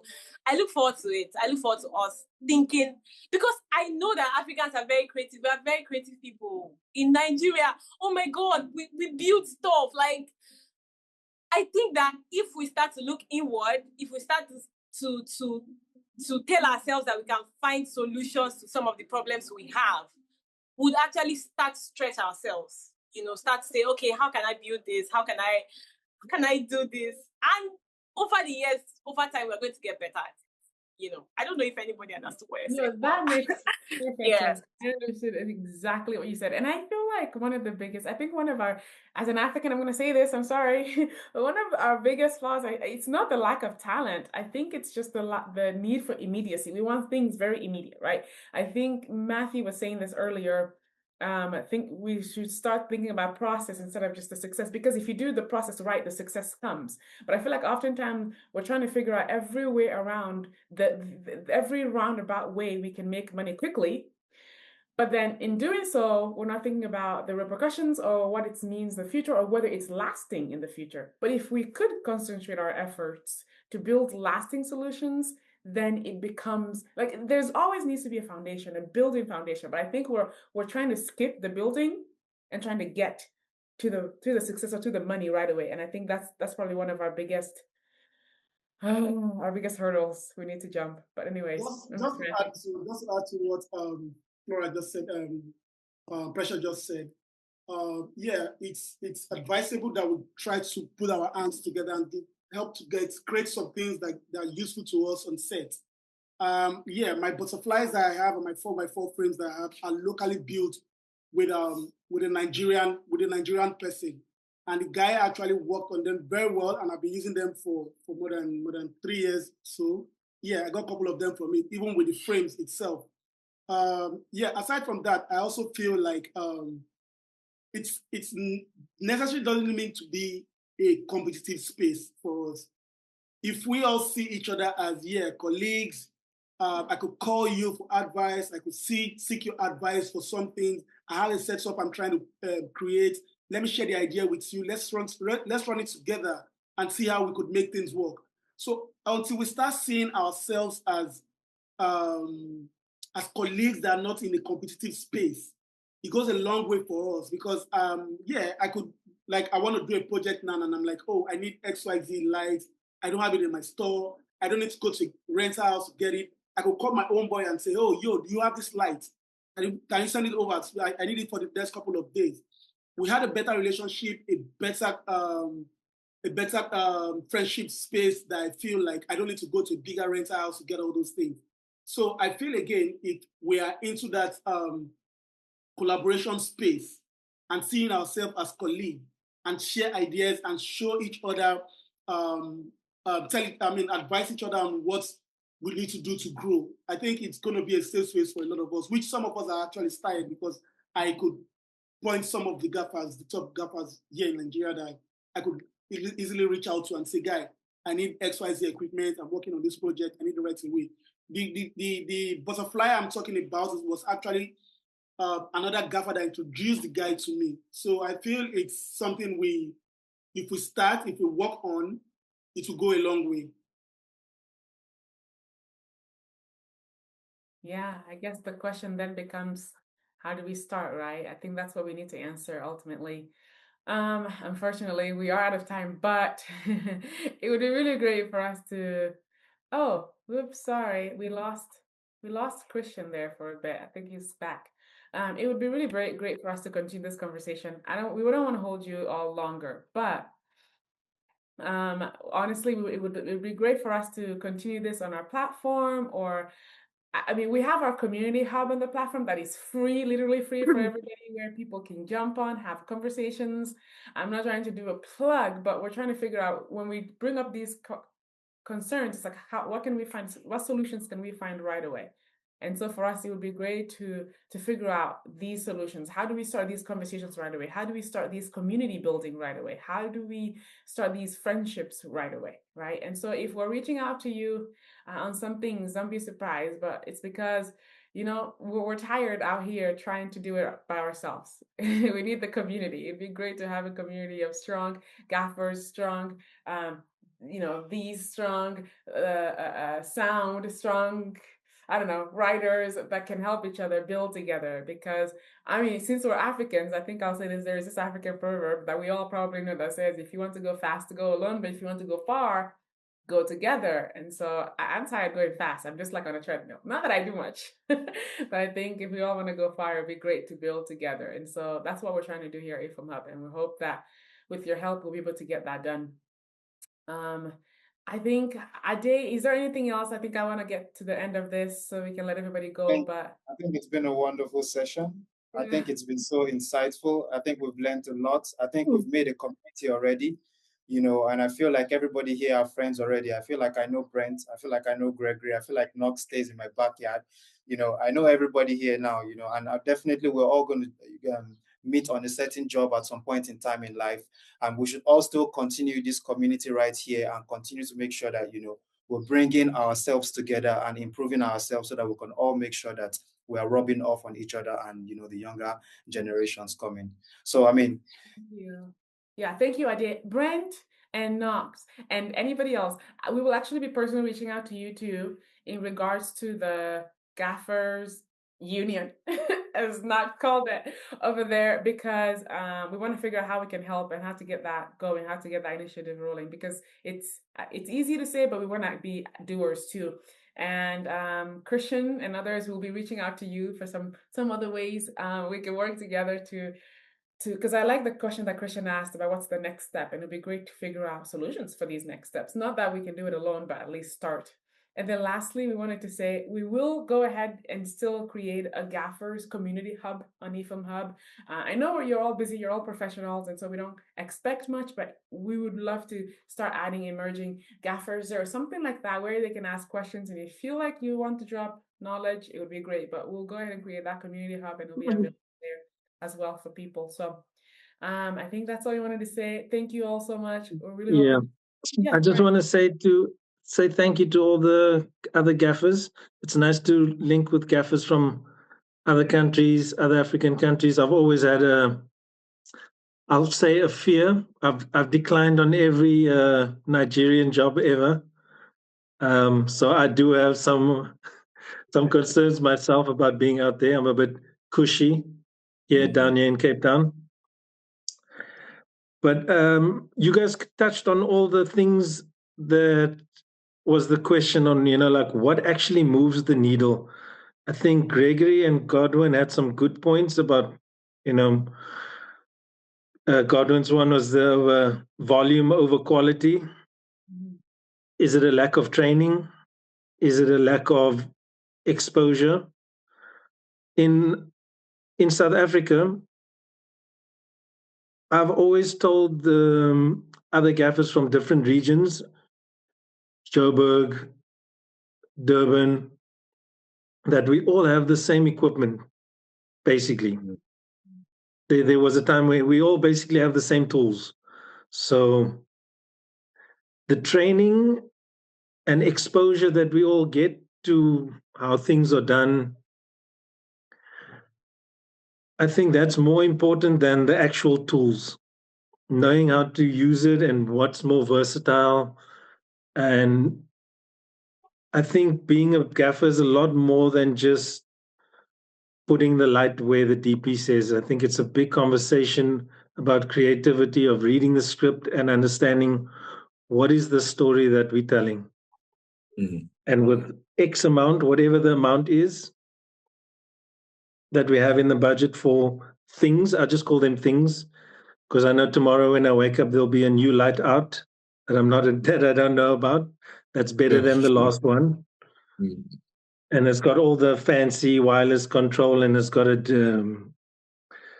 different engine that gives you RGB, www dot whatever. And I think that just knowing the principles of storytelling through light, it's not about who's got the most equipment, who's got the best equipment. It's really staying focused on the process of how do we tell the story the best with lights. The lights that we have, whichever one there is. If we're working with, I always tell my trainees the most simple thing, because they ask me all these technical questions and they obviously know more things than I do. And I ask them, what are the main sources that we motivate by? As Africans I like to do period pieces. Back in the day, it's the moon, it's the sun, it's fire. Those are the three. And the variables that we deal with every single day as a gaffer, it's either day, it's either night, or it's interior, or it's exterior. So these are the questions I ask myself all day long on every set, on every setup, with each piece of equipment. Like, what is this doing? So I think there's a lot of training and exposure around, like, what is this light doing? I ask the DPs all the time. I guess I get into trouble for that too, on knowing your position as the gaffer. How much creative input do you give? When do you hold your tongue and say, oh, that's a bit, that's one way of doing it. We all know a certain way of doing it.